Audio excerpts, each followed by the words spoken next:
The first thing Ben put into my arms was his mother's purse, a champagne-colored thing covered in beads that caught on the lace at my wrist. Then came her silver wrap, folded badly, her phone, a red glasses case, a little ivory gift bag with tissue paper blooming out of it. I had just heard the photographer call, "Bride's mom, we need you by the windows." Ben didn't seem to hear her. He balanced the last bag on top of the pile and pressed it toward my chest. "My mother needs help," he said. "Hold her things." Elaine stood 20 feet away with a champagne glass in one hand, laughing hard enough to rest the other on a man's shoulder. She looked steady. She looked delighted.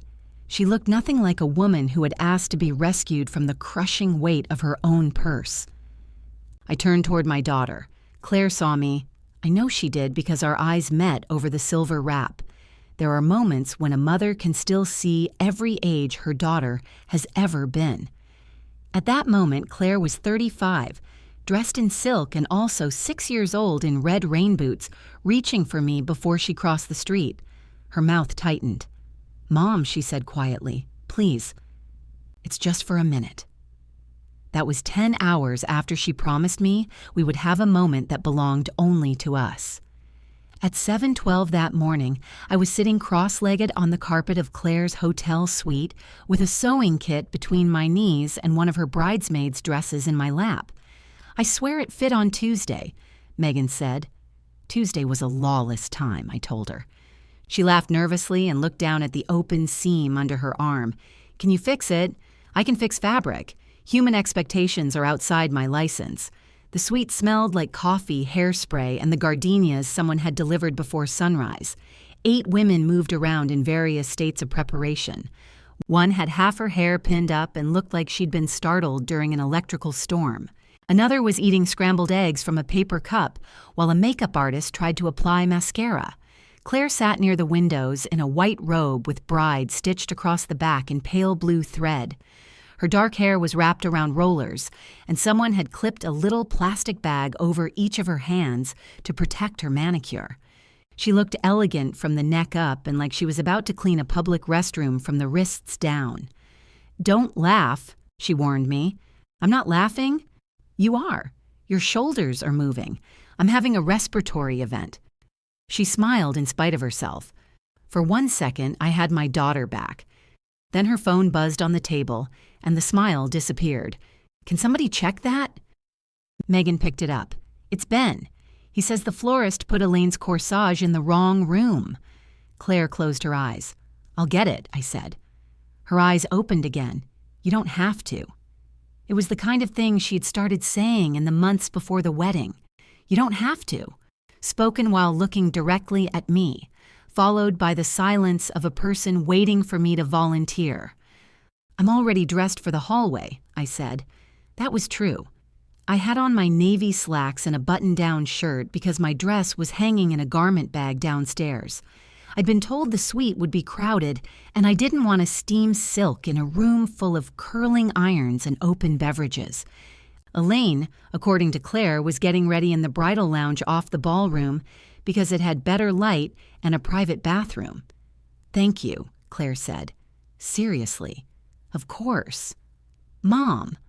I paused at the door. "Can you see if they have more coffee while you're down there?" The florist had put Elaine's corsage in exactly the room listed on the schedule, the bridal lounge. Elaine was seated in front of a lighted mirror wearing a lavender satin robe, talking to the florist about peonies. "They're pretty," she said when she saw me holding the little clear box. "I just don't know why everybody insists on tying flowers to women once they reach a certain age. I think it's so they can identify us if we wander away."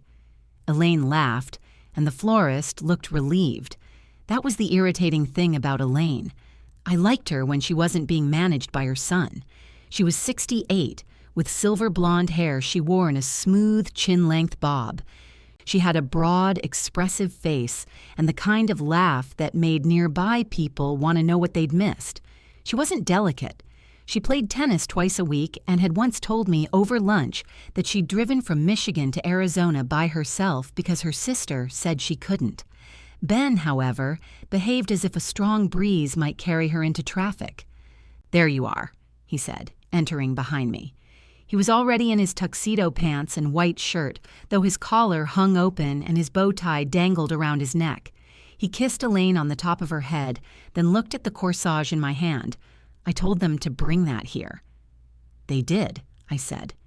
He glanced at me as if I'd answered a different question. Okay, good. Elaine reached for the box. Ben took it first.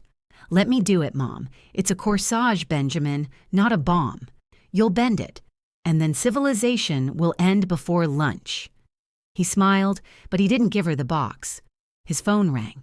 He looked at the screen, sighed, and held the corsage back toward me. Can you put this on her? I have to deal with the band.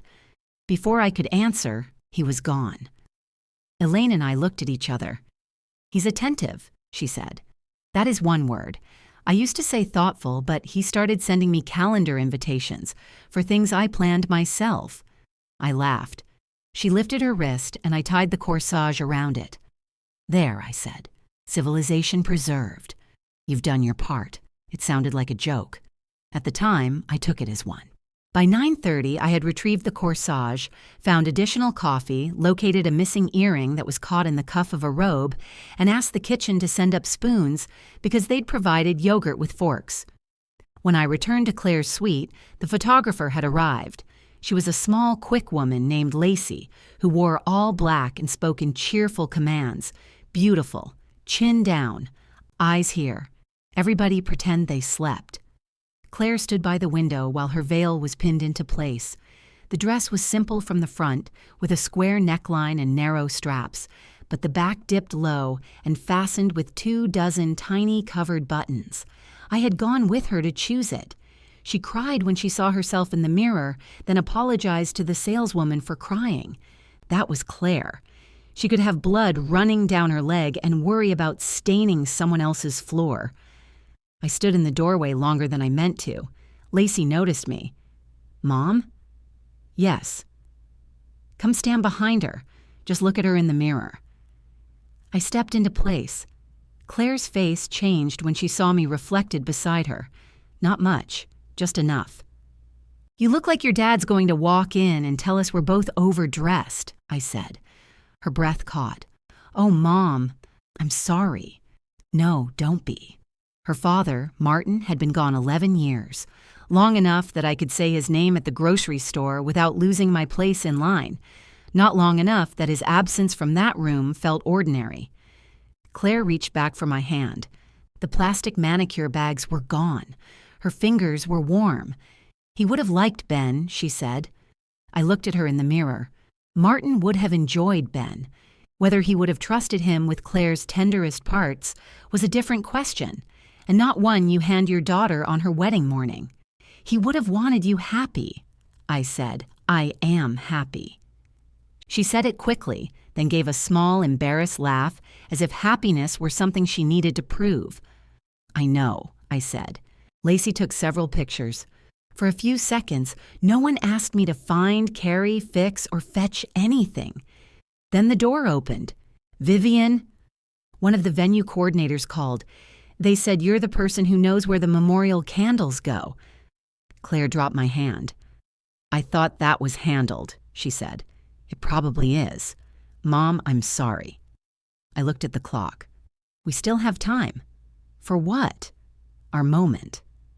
She smiled, but her attention had already shifted toward Megan, who was holding up 2 pairs of earrings and asking which ones looked better. After the ceremony, Claire said, before the reception gets crazy, we'll sneak away. Promise? Promise. Downstairs, there were no memorial candles. There was one candle beside a framed photograph of Martin, and it had already been placed on the entry table exactly where it belonged. The coordinator apologized. Ben had apparently thought there were supposed to be more. He said you'd know, she told me. Of course he had. By the time I got back upstairs, Claire was gone. Not gone. She'd been taken to the courtyard for pictures with her bridesmaids. I could see them through the glass doors, gathered around her in pale blue dresses, their faces tipped toward the camera. Lacey spotted me inside and waved. I put my hand on the door. Then Ben appeared at the far end of the courtyard with Elaine on his arm. He said something to Lacey. She checked her watch, nodded, and led them toward the fountain. I waited inside because no one had told me where to stand. My sister Nora found me there 10 minutes later. Nora was 61 and wore her gray curls piled high on her head with 2 jeweled pins that looked sharp enough to settle a dispute. She followed my gaze through the glass. "Why aren't you out there?" "They're doing the groom's family. Are you not the bride's family? Apparently, we're taking turns." Nora looked at me. "You have that face." "What face?" "The one you make when you're about to say something's fine that is clearly not fine." "I have more than one face. You paid for all of them, too. Put on lipstick." She pulled a tube from her purse and handed it to me. "I have lipstick." "Then why do you look like a woman waiting for the results of a soil test?" Despite myself, I laughed. Nora always knew when I was close to tears and treated it like a plumbing problem. Shut off the valve, protect the floors, discuss feelings after the emergency has passed. The ceremony itself was beautiful. I wish I could say otherwise. It would be easier if the whole day had been ugly. Claire walked down the aisle alone because that was what she wanted. At the end, she paused beside my chair and held out her hand. I squeezed it before she went to Ben. He cried when he saw her, not delicately either. His face folded and he wiped both cheeks with the heel of his hand. Elaine began crying. Nora cried because everyone else was crying. I stayed dry-eyed until Claire said her vows and her voice shook on the words, "safe place." Then I looked at the empty chair beside me where Martin should have been, and the room blurred. Afterward, there were hugs, bells, music, and too many people moving in different directions. Claire was swept toward the terrace. Ben disappeared with his groomsmen. Someone put a glass of champagne in my hand, then someone else took it away before I drank it because I was needed for a photograph. I followed the photographer into the ballroom. The late afternoon sun came through the tall windows and turned the brick walls gold. Tables glittered under hanging lights. The band played something bright and brassy while guests found their seats. "Bride's mom," Lacey called. "We need you by the windows." I started toward her. That was when Ben stepped in front of me carrying the champagne-colored purse, the silver wrap, the phone, the red glasses case, and the little ivory gift bag. "My mother needs help," he said. "Hold her things." And across the room, my daughter watched him hand me every single one. For a second, I thought I had misunderstood him. Not the words, the arrangement. "Why don't we put these on her chair?" I asked. Ben was already looking over my shoulder toward the band. "She'll need her phone. Then I can take it to her." "No, she's talking to Uncle Ray. Just keep everything together." The ivory gift bag slipped sideways. I caught it against my hip before it fell. "Ben!" Lacey called. "I need Vivian for this shot." "I know. 1 second." He said it without turning around, as if Lacey worked for him and I had been temporarily reassigned. Across the ballroom, Claire touched one of the tiny buttons at the back of her dress. It was a nervous habit she had developed during fittings, though I'd warned her that if she kept twisting around like that on the wedding day, she was going to dislocate a shoulder. "Mom," she said, "please, it's just for a minute." I expected her to come over and take something. She didn't. Nora appeared beside me. "What are you doing?" "Helping." "With what?" I looked down at the stack in my arms. Unclear. She reached for Elaine's purse, but Ben stopped her. "Actually, it's probably better if one person keeps everything together." Nora's hand stayed in the air. "It's not uranium, Ben." "I didn't say it was." "No, if it were uranium, people would be wearing gloves." "Nora," I said.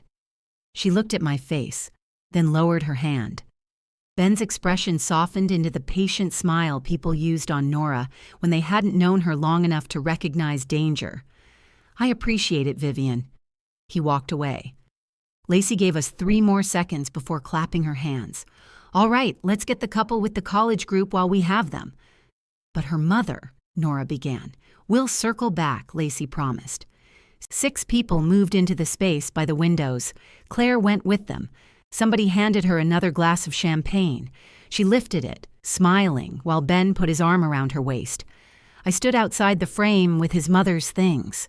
Nora bent close to my ear. Put it all on the floor, not the floor, then the ceiling. I'm flexible. It's a minute. It has already been several minutes. You're timing it? I started at hold her things. I adjusted the silver wrap before it slid again. The beading on the purse had snagged a thread in my sleeve, and every time I moved, it tugged. Go find your seat, I told her. I know where my seat is. It's at a table where I intend to sit down. Nora. Her expression changed. The humor went out of it, and that was worse. You don't have to be good every second of your life, she said. I'm not being good. I'm avoiding a scene. Same dress, different hem. A man I vaguely recognized from the rehearsal dinner came up and asked whether the bar on the far side of the ballroom was open yet. It took me a moment to understand why he was asking me. I have no idea, I said. Oh, sorry. His eyes dropped to my arms. I thought you were with the venue. He hurried away before I could answer. Nora made a sound in her throat. Don't, I said. I didn't say anything. You made punctuation. I have expressive punctuation. Claire laughed at something one of her college friends said. Ben leaned down and kissed her temple. They looked happy. That was the picture everyone had come to see, and I hated myself a little for standing at its edge counting what it cost me. Elaine eventually crossed the room toward us. There you are, she said to me. I've been meaning to tell you, that dress is gorgeous. It was a deep green dress with a draped neckline and narrow sleeves. Claire had chosen it with me after rejecting 4 others for being too beige, too shiny, too matronly, or, in the case of one heavily sequined gown, too cruise ship magician. You look beautiful, I told Elaine. So do you. She touched the corsage on her wrist. And look, I haven't destroyed it yet. Civilization remains intact. She laughed, then spotted the phone resting on top of the wrap. Oh, good. Ben said you offered to keep an eye on my things. Nora turned her head so sharply I felt the air move. I was nearby, I said. That's sweet of you. I'll take my phone. My sister is trying to find the hotel. Elaine plucked the phone from the pile and glanced at the screen. Why are you carrying all of that? A woman beside her asked. This is Vivian, Elaine said. Claire's mother. She has apparently saved us all from our belongings. I'm trying, I said. The woman laughed. Elaine did, too. It wasn't mean. That almost made it worse. I can take the purse, Elaine said, reaching for it. Ben appeared again before she touched it. Mom, no. You're going to be in pictures. So is Vivian. Not right now. He took Elaine by the elbow and turned her toward Lacey. Ray wants one with all the cousins, he said. And where's your wrap? It's cold by the windows. Elaine gestured toward me. Ben removed the silver wrap from my arms and placed it around his mother's shoulders. He straightened it carefully, then took her phone and put it back on top of the purse I was still holding. There, he said. Perfect. Elaine looked over at me. I can carry my own phone, Benjamin. You don't have pockets. I've survived for 68 years without pockets. Just go. They're waiting. He guided her away. Nora watched them cross the room. I'm going to bite him. You will not. Then I'm going to ask him whether he understands how arms work. Please go have champagne. I'm not leaving you. Nora, I don't need a guard dog. You need a spine. That landed. She knew it did. Her face changed immediately. Viv, I said go. I shouldn't have said that. No, you shouldn't have. The band shifted into a louder song. Guests began filling the floor, moving between us and the windows in laughing clusters. Nora touched my elbow, but I stepped away before she could apologize again. I found Elaine's table near the dance floor. Her chair was marked by the silver wrap Ben had draped over it after the photographs. I put the purse on the seat, set the red glasses case and phone inside it, then placed the ivory gift bag underneath the table where no one would kick it. The thread from my sleeve remained caught on one of the purse's beads. When I straightened, the purse lifted with me and slid off the chair. I caught it before it hit the floor. Of course, I whispered. I worked the thread loose with my fingernail. It left a tiny green loop sticking out from my sleeve. What are you doing? Claire stood behind me. Her cheeks were flushed from champagne or dancing or both. A strand of hair had come loose near her ear, and I had the impulse to smooth it back. My body hadn't received the message yet. My body still believed any problem on Claire belonged to my hands. I'm putting Elaine's things on her chair. I thought Ben asked you to keep them with you. He did. So why? Because I'm finished holding them. Claire glanced toward the head table. Mom, please don't do this. I'm placing a purse on a chair. You know what I mean. I really don't. Her eyes moved toward the nearby tables. Nobody was paying attention to us, but Claire lowered her voice anyway. Ben is stressed. I'm sure he is. He's trying to make sure his mom has a good time. Is she having a bad time? That isn't the point. Then what is? Claire exhaled through her nose. I can't have this conversation right now. You started it. I came over because I saw you dropping Elaine's things under the table. I placed the gift bag under the table. The purse is on the chair. Her phone and glasses are inside it. The more precisely I spoke, the more irritated she looked. Fine, she said. I just don't want you making a statement. I stared at her.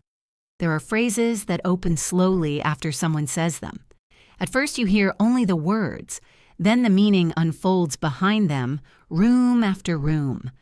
A statement, I repeated. You know how you get when you're hurt. How do I get? You go quiet and everybody has to figure out what's wrong. I was asked to hold a purse. It's not about the purse.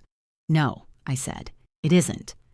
She glanced toward Ben, who stood near the bar speaking to one of his groomsmen. He looked relaxed now. Whatever had been stressing him seemed to have survived my refusal to remain a coat rack. Can we not make today the day? Claire asked. What day? The day we unpack every little thing. I looked past her toward the windows where she had promised we would sneak away together. Lacey was photographing Ben with 3 older men in matching ties. The light had shifted lower, turning the glass orange. I'm not asking to unpack anything, I said. I'm asking to sit down. Then sit down. The relief in her voice was immediate. She thought we had solved it. I will. Okay. She reached for my wrist, then saw the snagged thread. What happened to your sleeve? Nothing. Mom, the purse caught on it. Oh. She rubbed the loose thread between her fingers as if she could push it back into the fabric. I'm sorry, she said. I waited. She released my sleeve. Ben shouldn't have piled everything on you like that. No, he shouldn't have. But he wasn't trying to be rude. I didn't say he was. You didn't have to. Claire, you were standing right there. Her face hardened, not because she didn't understand, but because she did. Please, she said, not here. A burst of laughter rose behind us. The band leader called for people to clear the floor so the wedding party could be introduced. Claire looked over her shoulder. I have to go. Of course. We'll talk later. It was the third promise of the day that meant not now. She hurried toward Ben. He held out his hand and she took it without breaking stride. I found my table at the back edge of the dance floor. Nora was already there with a glass of water waiting for me. She didn't apologize again. She simply pushed the glass toward my place and said, Your lipstick still looks good. Liar. It looks present. The wedding party was introduced in pairs. Then came Elaine, escorted by Ben's uncle Ray. The band leader described her as the woman who made our groom the man he is today, and the room cheered. Elaine waved both hands as she crossed the floor. Next came me. Except the band leader said my name while I was still sitting down. Claire's wonderful mother, Vivian Hale.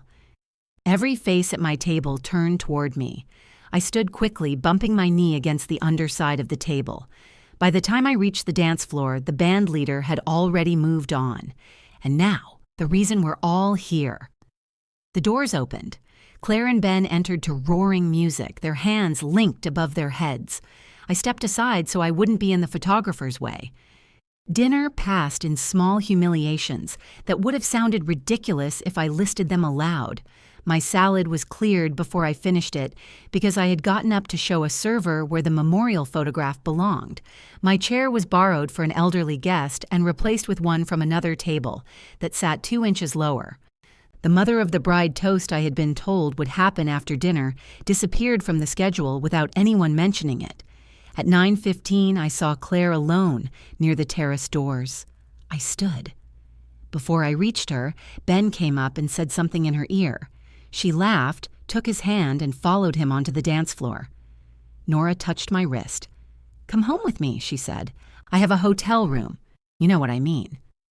Across the room, Elaine's purse sat safely on her chair.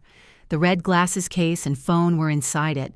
The ivory gift bag was still tucked underneath. Nothing had been lost. I kissed Claire's cheek 20 minutes later while she was speaking to a cousin. She turned, surprised. "Where are you going?" "I'm tired." "But we haven't cut the cake." "I know." Her gaze dropped to my hands, as if checking whether I had taken anything with me. I left before she could ask me to stay. The next morning, my phone rang at 8:03. I answered before I remembered I was allowed not to. "Mom," Claire said, "do you know if Elaine's red glasses case was in her purse?" "Yes," I said. I put it inside the purse with her phone. "Are you sure?" "I'm sure." There was a pause, followed by muffled movement. Claire was speaking to someone with her hand over the phone. "Ben says it isn't there. Did Ben look? He's looking now. Then I wish him success." Mom. I sat up in the hotel bed. My dress lay over the desk chair where I had dropped it the night before. One sleeve hung almost to the floor, the loose green thread visible even from across the room. "Good morning, Claire." Another pause. "Good morning," she said. Behind her, I heard Ben open and close what sounded like several drawers. Then he called, "Ask if she moved it." Claire lowered the phone, though not far enough. She said she put it in the purse. "Which pocket?" "Which pocket?" Claire repeated to me. "The large one. There was only one. The large one." I looked there. He looked there. I can hear him. She sighed. "We're trying to leave for the airport. I'm not hiding the glasses. I didn't say you were. You asked whether I moved them. Because you moved everything from where Ben asked you to keep it. There it was. Not concern that I had left her reception before the cake. Not curiosity about why. I had failed to remain in my assigned position, and now the whole system was experiencing delays. I put everything on Elaine's chair," I said. "Her phone and glasses went inside the purse. The gift bag was under the table." "Wait, under the table? So no one would step on it. I'm not accusing you. You sound remarkably like someone accusing me. I'm stressed." So was I. Ben said something in the background. "What?" Claire asked him. "The event staff packed Mom's stuff," he said. "Maybe they put it in the tote. Check the tote." I did, then check it again. The sharpness in Claire's voice surprised me. I recognized it as the tone she used when there was too much to do, and only one available person she felt safe blaming.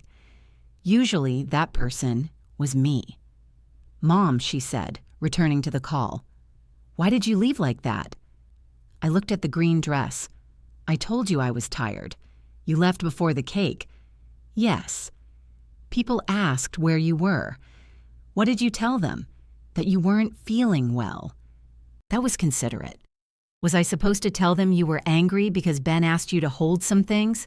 He didn't ask. What? He gave them to me and told me to hold them. Oh, come on, that is what happened. You're turning one awkward moment into something enormous. No, I'm telling you why an enormous day became very small for me. She went quiet. In the background, I heard a zipper scrape. I waited for her to ask what I meant. Instead, she said, "We don't have time to do this right now." The sentence was so familiar, I almost smiled. "Then go to the airport. Can we talk when we get back? You said we would talk last night. I got married last night. I noticed. That's not fair." "No," I said. "It isn't." Ben called out, "Found them." "Where?" Claire asked. "Inside the purse." I closed my eyes. "Sorry," Claire said to him, though I was still the one on the phone. She returned with a brighter, hurried voice. "Okay, he found them. I heard. They were in a side pocket. The purse had one large compartment." "I don't know, Mom. I'm not looking at it." "I was. Can we stop?" "I already did." That brought another silence. "What does that mean?" she asked. A knock sounded at my door. I assumed it was Nora because hotel staff didn't knock like they were serving a warrant. It means you should go enjoy your trip. Mom, I love you, Claire. Please don't say it like that. Like what? Like goodbye. It isn't goodbye. I hung up before love could be negotiated into another task. Nora knocked again. I know you're in there, she called. I heard your martyr voice through the door. I opened it. She stood in the hallway wearing large sunglasses and carrying 2 coffees, a paper bag, and 1 silver high heel. Is that yours? I asked. I found it outside the elevator. You stole a shoe? I rescued a shoe. If the owner wants it back, she can describe the other one. She walked past me and set everything on the desk. You look terrible. Thank you. You're welcome. I brought coffee and a bagel with enough cream cheese to qualify as a dairy emergency. I took the coffee. Claire called. Of course she did. Elaine couldn't find her glasses. Nora slowly removed her sunglasses. Is this a joke designed to test whether I'm still angry? They found them. Where? In the purse. The purse where you put them? Yes. Nora sat on the edge of the bed. I'm going to need the bagel. I gave her the paper bag. She opened it, tore the bagel in half, and handed part to me without asking whether I wanted it. Sisters are different from daughters. They don't confuse caring with politeness. I'm sorry about what I said last night, she told me. Which thing? The spine. I assumed you were sorry about stealing a woman's shoe. She shouldn't leave valuables lying around. I sat beside her. Nora chewed for a moment. You know I don't think you're weak. I know. I think you've trained everyone around you to believe you're easy. That was not an apology, exactly. I was trying to help Claire. You helped her right out of noticing you. She noticed me. When? Whenever she needed something. Nora winced. That came out sadder than I expected. It felt worse from this side. She wiped cream cheese from her thumb. Come stay with me for a few days. I'm going home. To what? 47 yards of leftover ribbon and a kitchen full of wedding favors? Only 30 yards. I used some of it. I'm serious. So am I. The house had been mine and Martin's for 38 years. It was where Claire had left 3 bins of wedding supplies, 2 folding signs, a box of glass candle holders, and enough dried eucalyptus to make the dining room smell like an herbal funeral. I didn't want to go back to it. That was precisely why I needed to. Nora studied me. Are you going to be all right? No. Good. I turned to her. I mean, good that you said it. Not good that you aren't. She put her sunglasses back on. We're making progress. At checkout, the woman behind the desk asked whether I had enjoyed the wedding. It was memorable, I said. Nora made expressive punctuation beside me. We drove separately. She followed me home even after I told her not to, then parked in my driveway and carried the stolen shoe inside. What am I supposed to do with this? I asked. Display it as a warning. I left it by the front door. The dining room was worse than I remembered. White boxes occupied 2 chairs. A roll of pale blue ribbon stretched under the table. Claire's handwritten seating chart leaned against the wall with 3 names crossed out and moved in red ink. My place had been written at table 4. Elaine's name appeared at the head table. I had known that. I had helped Claire make the chart. Nora followed my gaze. Do you want me to take this stuff to the garage? No. Burn it? No. I'm providing options. It stays until Claire gets back. We spent an hour putting the obvious trash into bags. Not wedding things, just cups, packaging, scraps of tissue paper, and the remains of the emergency basket Claire had assembled for the women's restroom. Nora found 8 packets of stain remover and slipped 2 into her purse. You don't have stains, I said. You don't know my future. My phone stayed silent. Claire sent a message just before her plane took off. Found the glasses. Sorry this morning was hectic. Love you. I read it 3 times. I typed, love you too. Then I removed sorry this morning was hectic from the apology in my head and examined what remained. By the end of the week, Claire had posted photographs from a beach where the water was so blue it looked invented. In one, she and Ben stood ankle-deep in the surf, his arm around her shoulders. In another, she was laughing while he tried to drink directly from a coconut. They looked relaxed and young and thoroughly married. I pressed the little heart beneath the first photograph. I did not press it beneath the rest. That was enough for an old friend of Claire's to send me a private message asking whether everything was okay. Fine, I wrote. Just giving them space. It was the truth, which is not the same thing as honesty. Nora called every evening. Sometimes she asked how I was.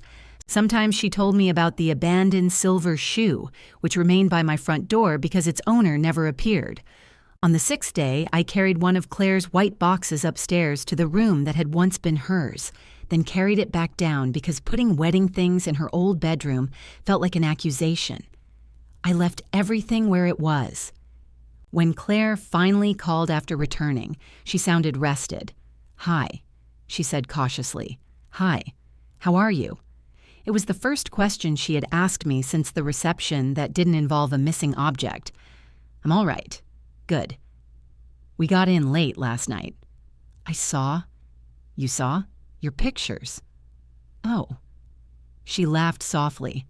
"Ben went a little crazy posting everything. They were nice, thanks." We spent several minutes discussing the weather, the flight, and whether coconut water was supposed to taste like that. Then Claire took a breath. "Could we have breakfast tomorrow? Just us?" Another brief pause. "Yes," she said, "just us." We met at a cafe near her apartment, the kind of place that served coffee in cups too wide to stay hot. Claire arrived 7 minutes late and hugged me with both arms. I hugged her back. For a second, it was easy. She had brought me a scarf from the trip, pale green with small gold leaves. I thanked her and looped it around my neck, even though the cafe was warm. "You don't have to wear it now," she said. "I like it. You always do that." "Do what? Use things immediately so people know you're grateful." I looked at her. She lowered her eyes and stirred her coffee. I didn't mean anything by that. Our food arrived. Claire had ordered avocado toast and began cutting it into tiny squares she didn't eat. "I'm sorry you were hurt at the wedding," she said. I waited. She looked up. "I am." "You're sorry I was hurt?" "Yes. Are you sorry for what you did?" Her knife stopped. I knew this was going to turn into a trial. I asked one question. "You left my wedding without saying goodbye. I kissed your cheek and told you I was tired. You didn't say goodbye to Ben. Ben was busy. You could have waited." I had been waiting all day. Her face tightened. "Do you understand how embarrassing it was when people realized my mother had left? Do you understand how embarrassing it was to stand there holding his mother's belongings while you watched? It was a purse. It was your choice." Claire leaned back as if I had raised my voice. I hadn't. What choice? To let me be the person it was easiest to disregard. She looked toward the window. "Ben didn't mean it that way," she said. "You did." Her eyes came back to mine. The hurt in them was real. So was the anger. "What do you want from me?" she asked. "I want to stop attending family events where I'm invited for what I can carry, fix, arrange, or clean up. You're talking about one wedding. I'm talking about my life with you." Her face went pale. "So that's it?" she said. "You're punishing me now." "No," I said. "I'm not punishing you. It feels like punishment. Anything feels like punishment when you're used to someone saying yes." Claire pushed her plate away. She had eaten one square of toast and dismantled the rest into green-edged pieces. "So I'm spoiled now." "I didn't say that. You implied it. I said you're used to me saying yes. That's partly my fault." She blinked. The admission seemed to interfere with the argument she had prepared. "I liked being the person you called," I continued. "I liked knowing you needed me. Sometimes I agreed to things I didn't want to do, then told myself you should know I was tired or hurt without me having to say it. That's exactly what I mean. How am I supposed to know if you don't tell me? You weren't supposed to know then. I'm telling you now. You're telling me after making a list of everything I've apparently done wrong. I haven't made a list. It sounds like you have. If I had, it would be better organized." For the briefest moment, her mouth twitched. I almost reached across the table. That was how we normally escaped difficult conversations. One of us said something funny, the other accepted the exit, and whatever hurt remained was packed neatly away until someone needed the shelf space. Claire picked up her coffee. "Give me an example," she said. "Of what?" "Some family event where I invited you only because I needed you to work." "I didn't say only. Then give me an example." "Last Christmas." Her cup stopped halfway to her mouth. "You offered to host." "Yes. After you said Elaine's apartment was too small and yours didn't have enough chairs. That's not the same as asking you to work. I cooked for 11 people. You and Ben arrived 40 minutes late because you picked up Elaine. She doesn't like driving at night. It was 2 in the afternoon. You know what I mean?" "I do." "When you arrived, Ben sat with his mother while you asked me if I had wrapped the presents he left at my house. Then you asked me to reheat the rolls." Claire set down her coffee harder than necessary. "You never said that bothered you. I'm saying it now, months later." "Would it have changed anything if I'd said it while holding the rolls?" "Yes." "You would have told me everyone was hungry and it wasn't the time." She opened her mouth, then closed it. At the next table, a man in running clothes was trying to conduct a business call while his blender drink made a wet sucking noise through the straw. Claire stared at him with intense concentration. "I can't go backward and react correctly to things you never told me," she said. "I'm not asking you to." "Then what are you asking?"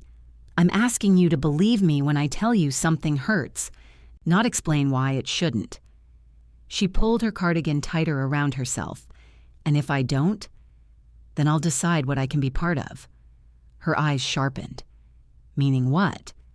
"Meaning I won't keep showing up early to work at gatherings where everyone else gets to arrive as family. I won't host because it's convenient for Ben. I won't agree to things and hope you notice I'm exhausted." "Are you saying you won't help me anymore?" "No. That sounds like what you're saying. I'll help you. I won't disappear into helping you." She looked toward the counter. I could see her searching for a response that would put us back on familiar ground. "Ben thinks you hate him," she said. "I don't hate Ben. You left without saying goodbye to him. You keep returning to that as if it's worse than why I left." "He feels awful." "Has he said that?" "He doesn't know what to say." He managed at the reception. Her cheeks colored. "That's not fair. Fairness is getting a lot of exercise today." She stood abruptly and reached for her purse. "I have to go." Her tone transformed the statement into a defense, though I hadn't asked her to stay. I stood, too. The pale green scarf slipped from my shoulder. Claire caught it before it fell and held it between us. "I'm glad you like it," she said. "I do. You don't have to wear it just because I gave it to you. I know." "Do you?" I took the scarf from her carefully. "I'm trying to." She nodded once. There was no hug this time. I watched her cross the cafe and push through the glass door. She paused outside, looking down at her phone. Her face reflected faintly over the traffic. Then she walked away without looking back. My hands shook when I sat down. The man with the blender drink glanced at me. "You okay?" "Yes." He nodded, relieved that he would not have to become involved in the emotional life of a stranger before 9 in the morning. I ate Claire's remaining toast. At home, the wedding boxes seemed to have multiplied. I walked around the dining table, touching lids and reading the labels Claire had written in black marker. Table numbers, extra favors, ceremony misc. Misc was one of Claire's favorite organizational categories. She believed putting disorder in a labeled container made it order. I was carrying the seating chart toward the dining room closet when my phone rang. Claire's name appeared on the screen. I answered too quickly, hope getting there before judgment. "Hi. We should come get the wedding stuff," she said. "All right. Is today okay?" "Yes. Ben has the car. We can be there around 4. I'll have it ready." Another pause. "You don't need to do anything," she said. I looked at the boxes. "I'll leave them where they are." "That's fine." "Fine." Neither of us hung up. Finally, Claire said, "I didn't mean to leave breakfast like that. I know. I just need some time. So do I." This was apparently the wrong answer. "Okay," she said and ended the call. At 3:50, I heard a vehicle door close outside. I resisted the urge to check whether Claire and Ben had parked far enough from the mailbox. They were adults. The federal government could deal with them. Ben knocked instead of using the key Claire still carried. He stood on the porch wearing jeans and a gray t-shirt. Claire was beside him with her hair pulled into a low ponytail. They looked like a couple who had come to buy a used sofa from someone they didn't know well. "Come in," I said. Ben gave me a quick hug. His arms touched my shoulders, then disappeared. "How are you?" he asked. "I'm all right." "Good, good." Claire walked past us and went directly to the dining room. "You didn't have to organize everything," she said. "I didn't." The boxes remained exactly as she had left them. "Oh." Ben came in and surveyed the room. "This is more than I remember."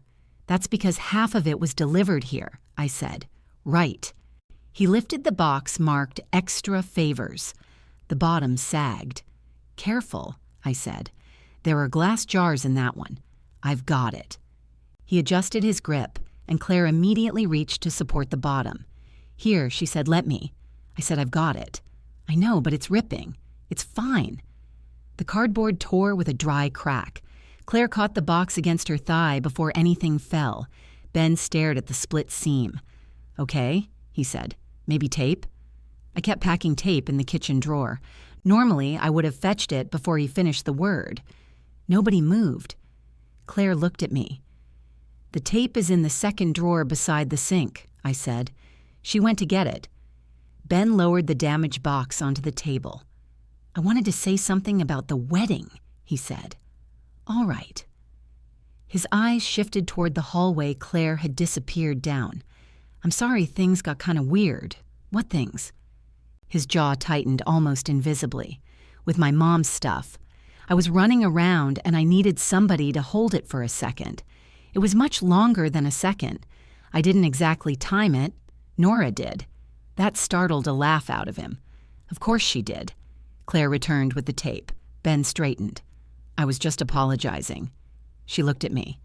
"That's good." He took the tape from her and pulled out a long strip with his teeth.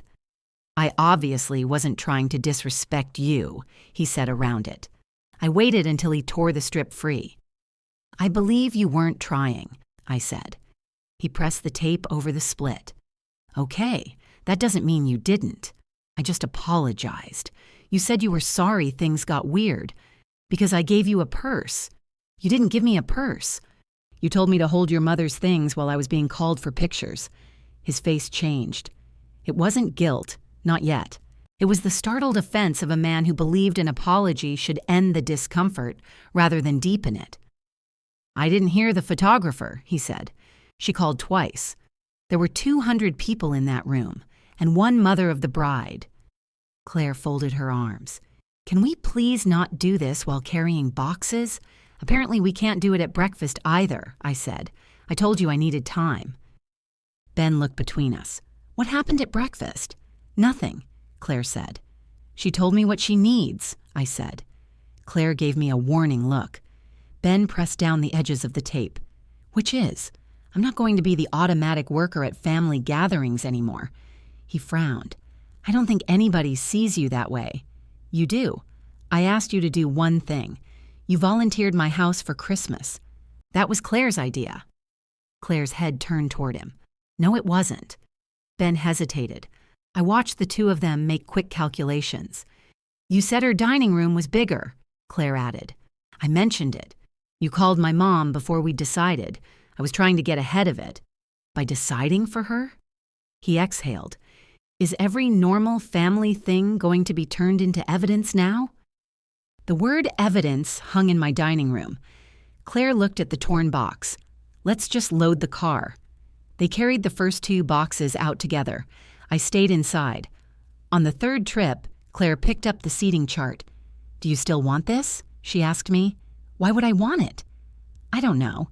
You kept Dad's place card from Nora's wedding. That was different." She nodded and carried the chart outside.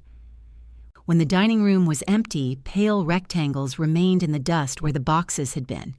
At the door, Claire turned back. "We're having a brunch next Sunday to open the wedding gifts," she said. "Just family. That sounds nice. Elaine will be there. All right, I want you there too. The distinction was so carefully spoken that I heard the effort behind it. I'd like to come. Her shoulders lowered. Great. We're thinking 11. But could you come around 8:30? The food delivery won't be set up, and I could really use another pair of hands. I looked past her at Ben, who was fitting boxes into the back of the car. I can come at 11, I said. Claire's shoulders rose again. Mom, I'll be there as your mother. She stared at me from the porch. And if I need help, ask your husband. Ben looked up at the sound of the word. Claire's face closed. Fine, she said. 11. She walked to the car and shut the rear door harder than the boxes required. At 10:30 the following Sunday, I was already dressed and standing in my kitchen with my purse over my shoulder. It took 12 minutes to drive to Claire's apartment. I had planned to leave at 10:45. Arriving at 11 meant arriving at 11, not hovering outside until 10:57, and then convincing myself 3 minutes didn't count. At 10:32, I wiped a clean counter. At 10:35, I checked that I had locked the back door. At 10:38, I considered changing my earrings. At 10:40, I left before I found a reason to bake something. Claire's apartment was on the 3rd floor of a converted factory with exposed brick, steel beams, and plumbing that lived visibly along the ceiling. She and Ben had moved there 4 months before the wedding. The place was beautiful in the way expensive apartments tried to look unfinished. I sat in my car across the street and watched the minutes change on the dashboard. At 10:51, a delivery driver came out carrying 3 empty insulated bags. At 10:53, Ben appeared at the front entrance with a trash bag in one hand and a stack of flattened cardboard boxes under his arm. He saw my car. I ducked. There was no reason to duck. I was 64 years old, legally parked, hiding from my son-in-law behind the steering wheel because I did not want him to know I had arrived early. I sat up again. Ben was gone. At exactly 11, I rang the apartment buzzer. Claire opened the door wearing black pants, a cream sweater, and a smear of something orange near her wrist. Her hair was pulled back so tightly that it seemed to be expressing its own opinion. "You're here," she said. "It's 11. "I know." She stepped aside. "Come in." The apartment smelled like coffee, baked cheese, and warm plastic. Serving trays covered the long kitchen counter. Some had lids. Others had been attacked and abandoned. A vase of pale pink roses stood beside the sink, still wrapped in cellophane. Elaine was at the counter slicing strawberries. "Vivian," she called. "Thank God, someone else who knows a berry has a top." Ben stood on a chair near the windows, trying to hook a banner onto an exposed pipe. It read, "Just married" in gold letters, except the final D had folded backward. "Mom, put down the knife," he said. Elaine continued slicing. "It's a strawberry, Benjamin. You're a guest. So is Vivian. Are we both supposed to sit on the couch and discuss our joints? I didn't say that. You implied frailty." Claire opened a cabinet and removed a stack of plates. The fruit was supposed to arrive prepared. "It did," Ben said from the chair. "It arrived in 3 plastic containers with the leaves still attached. Leaves are natural. So is salmonella. We still avoid it." I took off my coat and hung it on the hook by the door. "Can I get you coffee?" Claire asked me. "Please." "Regular?" "Yes." "Cream?" "Just a little." She poured it herself and handed me the cup. There was something ceremonial about the exchange. We both knew she could have pointed toward the coffee and let me help myself. Instead, she waited until I had taken a sip. "Good?" she asked. "Very. The cream is oat. It's still good." "Oat isn't technically cream," Elaine said. "Mom," Ben warned. "What?" "I'm not criticizing. I'm identifying." The buzzer sounded. "That'll be Aunt Marjorie," Elaine said. Ben looked down from the chair. "Claire, can you get it?" Claire was carrying the plates toward the dining table. "I'll get it," I said. "No." Claire put down the plates. "I've got it." She crossed to the intercom and pressed the button harder than necessary. Elaine glanced at me, then resumed slicing strawberries. "Did I miss something?" she asked quietly. "Several things," I said. "Anything I should know?" Probably not while you're armed. She laughed and handed me a strawberry. Within 15 minutes, the apartment filled with relatives, gift bags, perfume, and competing conversations. Nora arrived carrying the silver shoe in a clear plastic bag. I thought it might belong to someone here, she told Claire. Why would a single shoe belong to someone at my brunch? It came from your hotel. It came from the elevator, I corrected. Nora looked offended. We don't know where it began its journey. Claire stared at the shoe. You kept this for 2 weeks? Your mother did. You brought it into my house. I'm pursuing closure. Ben's Uncle Ray claimed the shoe belonged to a woman he had danced with, though he could not remember her name. Marjorie tried it on. It was 2 sizes too small, but she insisted she could tell from the arch that it was cheaply made. The argument over the shoe loosened the room. Even Claire laughed. I sat in an armchair near the windows with my coffee and watched her move between people. She collected coats. She refilled cups. She found a charger for Ray's phone, lowered the music when Elaine said she couldn't hear, and brought Ben a screwdriver for a battery compartment he was trying to open. Each time she passed me, her eyes flicked toward my empty hands. At first, I told myself I was imagining it. Then she carried a tray of glasses from the kitchen, and one began to slide. I rose automatically. I've got it, she said. I was going to open the door for you. I can do it. Not while carrying 6 glasses. She shifted the tray to one arm and pulled the door open with the other. One glass tipped. I caught it before it fell. Claire froze. I handed it back. Thank you, she said stiffly. You're welcome. We stood there with the open door between us and the kitchen. I'm not refusing to touch anything, I said. You made it pretty clear you were coming as a guest. Guests can open doors. You know what I mean? Yes, I said. I do. Someone called her name from the living room. She walked away with the tray. The gifts were stacked beside the couch. Ben sat on the floor to open them while Claire perched on the edge of a chair with a notebook in her lap. She wrote down each item and who had given it. A waffle maker came from one of Ben's cousins. We already have one, he said. You have my old one, Elaine corrected. It catches fire on the left side. It smoked once. Smoke is fire making an announcement. Next came towels, wine glasses, a wooden salad bowl, and a Dutch oven so heavy that Ben nearly dropped it on his foot. Marjorie clapped her hands. That's from me. It's beautiful, Claire said, and it'll last forever. You can make Elaine's chicken in that. Ben looked at Claire. Mom loves that. Elaine frowned. What chicken? The one with the wine. You mean coq au vin? Yeah, I've never made coq au vin in my life. Ben looked genuinely confused. I've had it at your house. That was frozen and came in a bag. Marjorie patted his shoulder. Well, now Claire can learn. Claire wrote Dutch oven beside Marjorie's name, pressing the pen hard enough to mark the next page. I saw it because I was sitting beside her.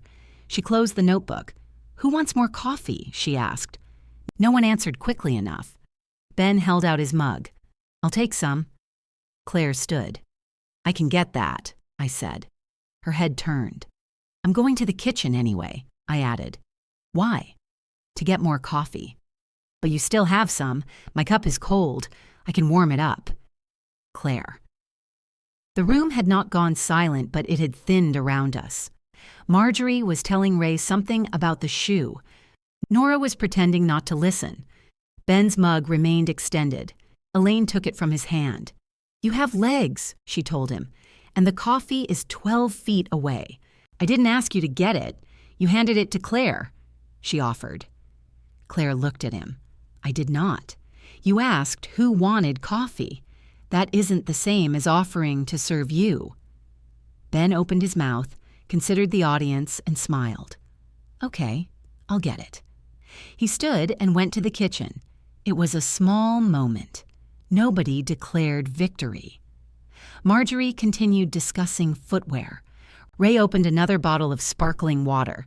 Claire picked up her notebook again, but something had shifted behind her eyes. We opened the rest of the gifts. When people began leaving, I carried 2 empty cups to the kitchen. Claire followed me. You don't have to do that, she said. I know. She leaned against the counter. The orange smear was still on her wrist. Up close, I could see it was hot sauce. Did you have a good time? She asked. Parts of it. That sounds promising. I enjoyed the Dutch oven. She smiled slightly. Ben really thought Elaine made that chicken. He probably ate it at her house. It came from a bag. It was in her oven. That's close. Claire picked at the hot sauce with her thumbnail. The catering was a disaster, she said. It tasted fine. You didn't see it when it arrived.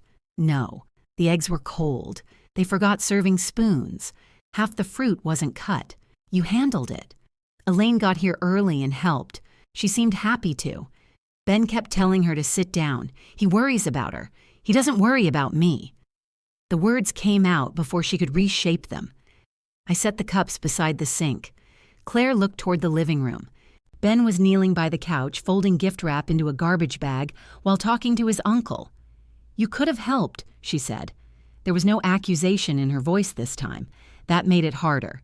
Yes, you knew I was overwhelmed. Yes. And you stayed in the chair. I came at the time we agreed. That's not what I said. I know. She pressed her lips together. I'm trying to understand where the line is. So am I. That isn't helpful. No, it's honest. She folded her arms. If I had asked you to pour coffee, would you have? Probably. Probably? If you were asking because you wanted help, yes. If Ben handed me his cup like I was standing there to serve him, no. So it depends on your interpretation. It depends on whether I'm allowed to say no without you treating it as a rejection. She looked down at the orange mark and rubbed harder. I asked him for help this morning, she said, like you told me to. What happened? He invited Ray over early. That wasn't the question. Her eyes lifted to mine. No, she said, it wasn't. The last guests called goodbye. Nora stopped by the kitchen long enough to kiss my cheek and whisper, the shoe is staying. Claire reached for a dish towel and began wiping the clean counter. I'm not ready to say you were right, she said. I didn't ask you to. You want me to. I want you to notice. She stopped wiping. From the living room, Ben called, Claire, do you know where Mom's wrap is? Claire closed her eyes. Then she put down the towel and called back, ask your mother. Elaine came out of the hallway with the silver wrap draped over one arm. It's here, she said. I took it to the bathroom because the air vent is apparently trying to preserve us for future study. Ben appeared in the kitchen doorway. I was just asking where it was. You asked Claire. She was closer. I was standing on the other side of the wall. He took the wrap from her and shook it open. Elaine held up both hands. Don't wrap me. I'm going home, not crossing the tundra. It's cold outside. It is 63 degrees. You said you were cold. Inside. Under the vent. He stood with the wrap suspended between them, looking less like an attentive son than a man whose stage partner had refused to enter the cabinet. I'll carry it, Elaine said. I can carry it. Splendid. We've identified 2 qualified candidates. She plucked the wrap from his hands and folded it over her arm again. Claire picked up the dish towel. Ben looked at her. What was that about? What? Ask your mother. She had the wrap. I didn't know that, neither did I. I was only asking, and I answered. His eyes moved to me, as if I might translate Claire back into the woman he had married. I put my empty cup in the sink. I should go. Claire turned. You don't have to. I know. The answer made her flinch. Elaine followed me toward the door while Ben went back to the living room. She put on her coat, then tucked the silver wrap into her purse. It did not fit. Half of it hung out like an exhausted flag. Here, I said. Let me? I held the purse open while she pushed the fabric inside. We both noticed what we were doing. Elaine's hands stopped. I could have carried my own things at the wedding, she said quietly. I know. Ben told me you offered. I didn't. Her face lost some of its color. I thought you were being kind. I was trying to be. That isn't the same thing. No. She looked toward the kitchen. Claire was standing at the counter with her back to us. Ben was speaking to Ray near the couch, laughing about something as he tied the garbage bag. Elaine closed her purse. "I'm sorry," she said. "You didn't hand me anything. That doesn't mean I didn't enjoy being looked after. There was no self-pity in it. She was simply setting down her portion of the truth between us." "You didn't know," I said. "I could have asked." She touched my forearm. "Thank you for coming today. You're welcome. And thank you for not letting Benjamin rap me. That was more your victory than mine. I've had practice." She left with Marjorie, who was still carrying the silver shoe because Nora had insisted it deserved one final round of witnesses. Claire walked me to the elevator. We waited under a light that flickered every few seconds. "Thanks for coming," she said. "I'm glad I came." "Are you?" "Yes." She looked at the pale green scarf around my neck. I had worn it again without thinking. "You don't have to keep wearing that," she said. "I know." The elevator arrived. I stepped inside, then turned. Claire stood with one hand on the doorframe, her shoulders drawn slightly inward. "I meant what I said about guests being able to help," I told her. "I know, I wasn't sitting there hoping you'd fail. It felt like you were watching to see if I would. I was watching because you're my daughter." The doors began to close. Claire caught them with her hand. "Those two things can look exactly the same from where I'm standing," she said. She let the doors go. Nora waited downstairs beside my car. The silver shoe was gone. "Marjorie took it," she said. "Why?" "She thinks she can find the owner through Ray. Ray doesn't know the owner's name. Marjorie considers that a character flaw, not an obstacle." I unlocked the car. Nora didn't move toward hers. "What?" I asked. "You had fun. I had some fun. You were also insufferable." I sat in a chair. "Exactly. I was invited as a guest. You sat like an inspector from the Department of Maternal Labor." I opened the driver's door. "Claire wanted to prove she could do everything without me. And you wanted to prove she couldn't. That isn't true." Nora gave me the look she had been perfecting since 1978. "I didn't want her to fail," I said. "You wanted her to notice." "Yes." "People don't notice things well while carrying 6 glasses. She wouldn't let me help. Did you ask? Or did you launch into a speech about doors?" "I did not launch. You were gathering speed." I leaned against the car. "Whose side are you on?" "Yours." "That's why I'm annoying." "You're annoying recreationally, that too." She took my keys from my hand, unlocked the passenger door, and put them back in my palm. "I'm buying lunch," she said. "We just ate brunch. You ate half a strawberry and 1 cold egg. I had coffee. Oat isn't technically cream." Despite myself, I laughed. We drove to a diner where the menus were sticky and nobody arranged microgreens on anything. Over grilled cheese, Nora told me the community choir had lost 2 altos. "I'm not joining your choir. It isn't my choir. You've been in it for 9 years. I don't own the altos. I haven't sung in front of people since Martin died. You sang at my birthday. I was standing next to a blender. You knew all the words. It was happy birthday." She dipped a French fry in ketchup. "Rehearsal is Thursday. I'm busy." "With what?" I opened my mouth. Nora waited. I closed it. 7 o'clock, she said. "Wear something you can breathe in." I went because refusing would have required more energy than attending. The choir rehearsed in the basement of a Methodist church, though at least half the members attended no church at all. Metal folding chairs stood in a semicircle around an upright piano. The room smelled like dust, coffee, and whatever had been cooked there the previous Wednesday. The director, a narrow man named Paul with round glasses and the posture of a question mark, placed me between Nora and a retired dental hygienist named Janice. "Can you read music?" he asked. Slowly. "Can you match pitch?" "Usually." "Can you tolerate sopranos?" "I have a sister." Nora elbowed me. Paul nodded.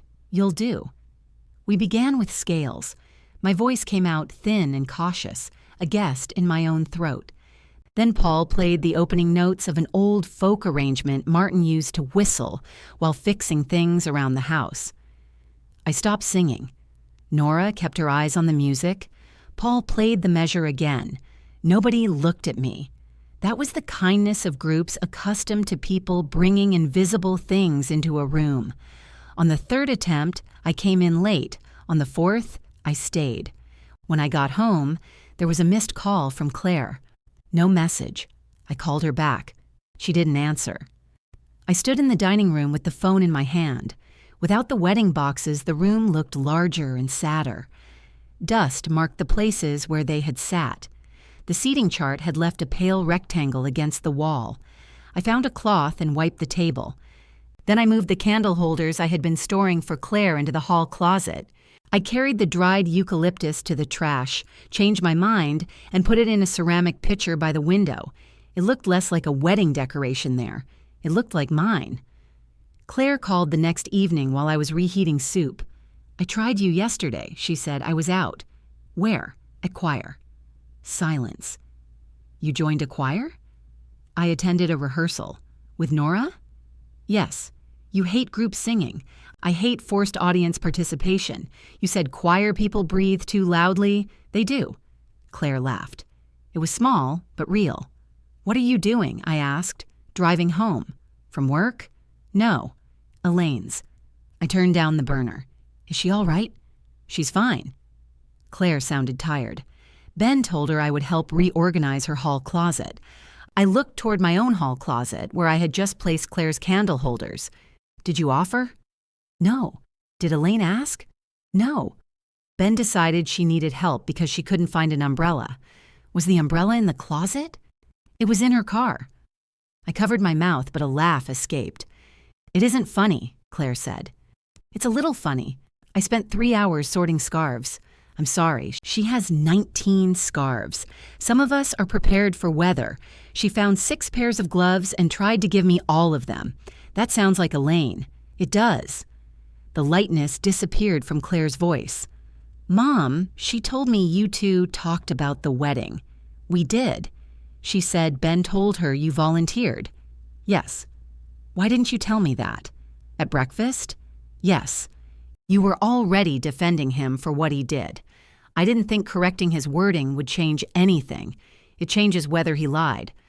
I don't know that he thought of it as lying. He said you offered.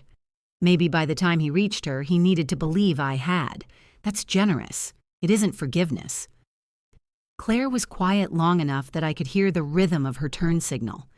"He told Elaine I offered to do the closet," she said. "What did you tell him?" "That he should have asked me." "And then?" "And then I went." "Why?" "Because she was expecting me, was she?" Claire didn't answer. The turn signal stopped. A car horn sounded faintly through the phone. "I have to go," she said. "Drive safely." "Mom?" "Yes?" "I understand the purse now." My hand tightened around the phone. Before I could answer, she added, "I'm not saying the whole wedding. I'm saying that part. I know. I still think you shouldn't have left. I know that too." She exhaled. "I'll call you later."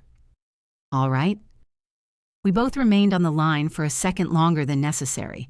Then Claire hung up, leaving the smallest opening either of us had made since the reception. Claire did call later, but she waited 2 days. "I told Ben I didn't appreciate being volunteered," she said.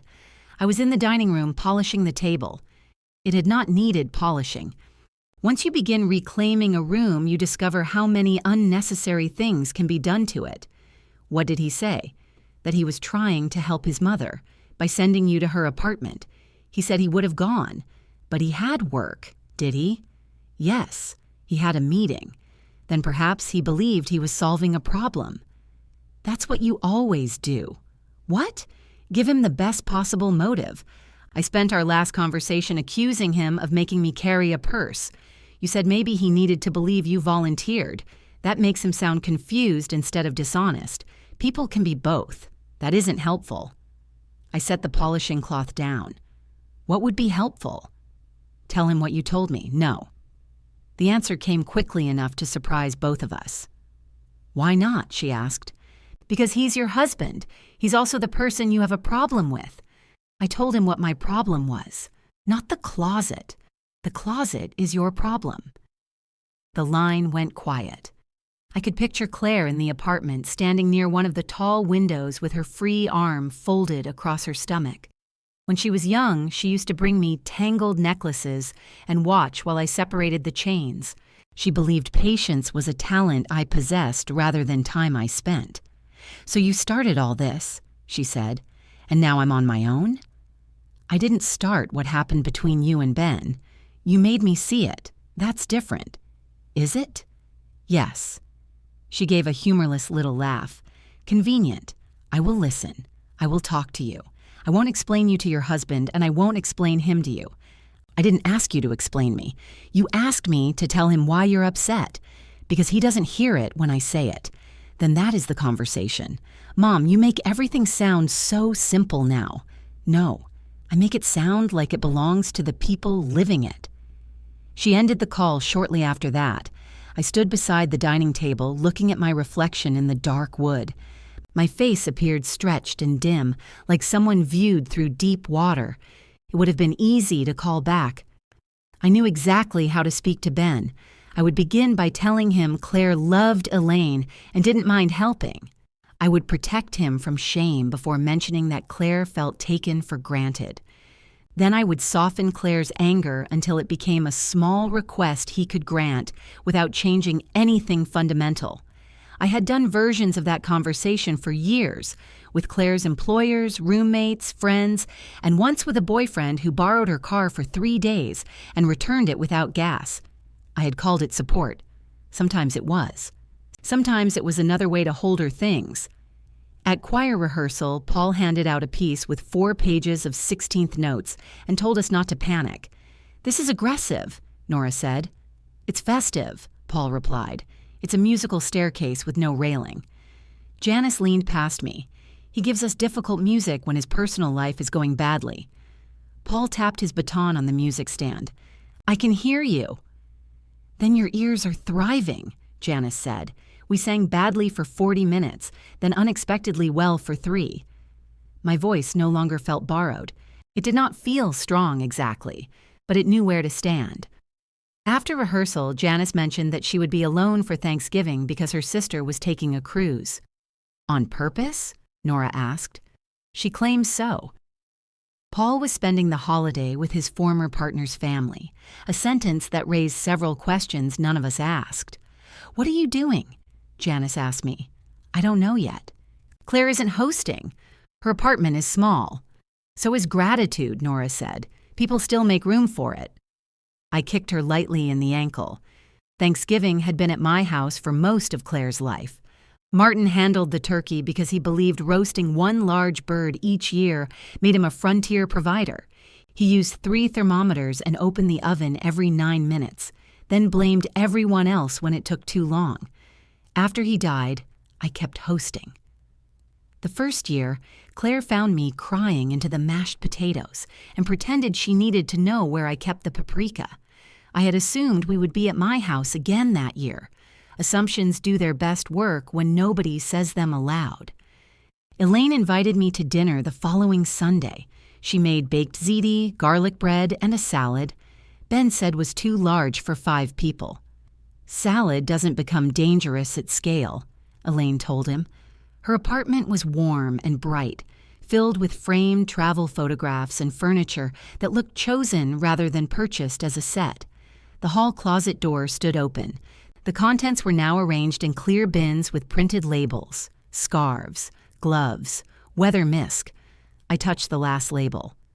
"Claire made those," Elaine said. "I recognized her hand. I told her we didn't need to do all that." "Why didn't you stop?" She had already brought the label maker. There was affection in Elaine's voice, mixed with regret. At dinner, Ben served the ziti. He gave his mother the corner piece because she liked the crispy edges. He gave Claire the larger portion after she told him twice she wasn't very hungry. He could be thoughtful. That was part of the trouble. Care came naturally to him when it matched his idea of what someone needed. Halfway through the meal, he said, "We should settle Thanksgiving." Claire's fork stopped. Elaine took a sip of wine. "I thought we were ordering from Bellini's. That isn't Thanksgiving, it is food eaten on the 4th Thursday of November. Restaurant turkey is depressing. Most turkey is depressing. It has no personality." Ben looked at me. "Your place makes the most sense, Viv. It was the first I had heard of my place making any sense. Claire's gaze stayed on her plate. "How?" I asked. "You've got the dining room, the big oven, enough chairs. Everybody knows where it is, especially me." He smiled. "Exactly. I'm not hosting Thanksgiving this year." Claire looked up. Ben laughed once, waiting for me to join him. "I'm not saying you'd have to do everything. I know, we'd bring food. Who is we?" "Us." Claire turned toward him. "We haven't talked about this. We're talking now." "No. You're telling my mother she's hosting. I said her house made sense. You told me in the car this was an idea. It is an idea. Your ideas have locations and menus before anyone agrees." Elaine put down her wine glass. "You can have it here," she said. Ben looked around the table. Where would everyone sit? Near one another. Families have survived it. We couldn't fit Ray and Marjorie and Nora. Ray can sit on the balcony. It'll be 40 degrees. He owns a coat. I laughed before I could stop myself. Ben did not. "Look," he said, turning back to me. "We'll handle the cooking. Claire and I can come over early." Claire stared at him. "Can we?" "Of course. Did your work schedule disappear? It's Thanksgiving. You worked the morning last year. That was different." "How?" "I had a deadline. And this year, I don't know yet." The conversation had moved away from my answer without changing it. "I'm not hosting," I said again. Ben leaned back. "Can I ask why?" "You can." He waited. "That was the question," I said. Elaine covered her mouth with her napkin. Claire did not smile. "I'm asking why," Ben said. "Because I don't want to. That's it. That's enough." He looked at Claire. She set down her fork. "Don't." I didn't say anything. "You were about to. I was about to ask whether your mom understood we were offering to help. She understands. Then I don't get the problem." "The problem," Claire said, "is that you announced her house before asking her and announced my labor without asking me. I didn't announce labor. You said we'd cook. We would. You don't cook. I can cook. You made grilled cheese in a toaster. It worked. It caught fire. It smoked once," Elaine said. I laughed again. This time, Claire did too. Ben looked around the table. "Great. Glad this is funny." "It is a little funny," I said. Claire's laughter disappeared. Dinner recovered on the surface. Elaine served apple crisp. Ben discussed a client at work. Claire asked me about choir and seemed genuinely interested, though she did not ask when the performance was. At the door, she followed me into the hallway. "You could let us use the house," she said quietly. I put on my coat. "That isn't what he asked." "I know. But I'm asking now." "Use it how?" "We could bring everything. You wouldn't have to cook. Would I have to clean before and after?" "No. Who would?" "I would." "Would Ben?" Her silence answered first. "I'd make him," she said. "I don't want you to make him. So now you're protecting him again?" "No. I don't want my house to become the place where you demonstrate whether your husband can help." Her eyes flashed. "That's not what this is." "What is it?" "It's Thanksgiving. It's what we do. We can do something different." "You mean you can?" The elevator bell sounded down the hall. Claire crossed her arms. "If you say no, I have to figure out where everyone goes." "No. Ben has to figure it out. It was his idea.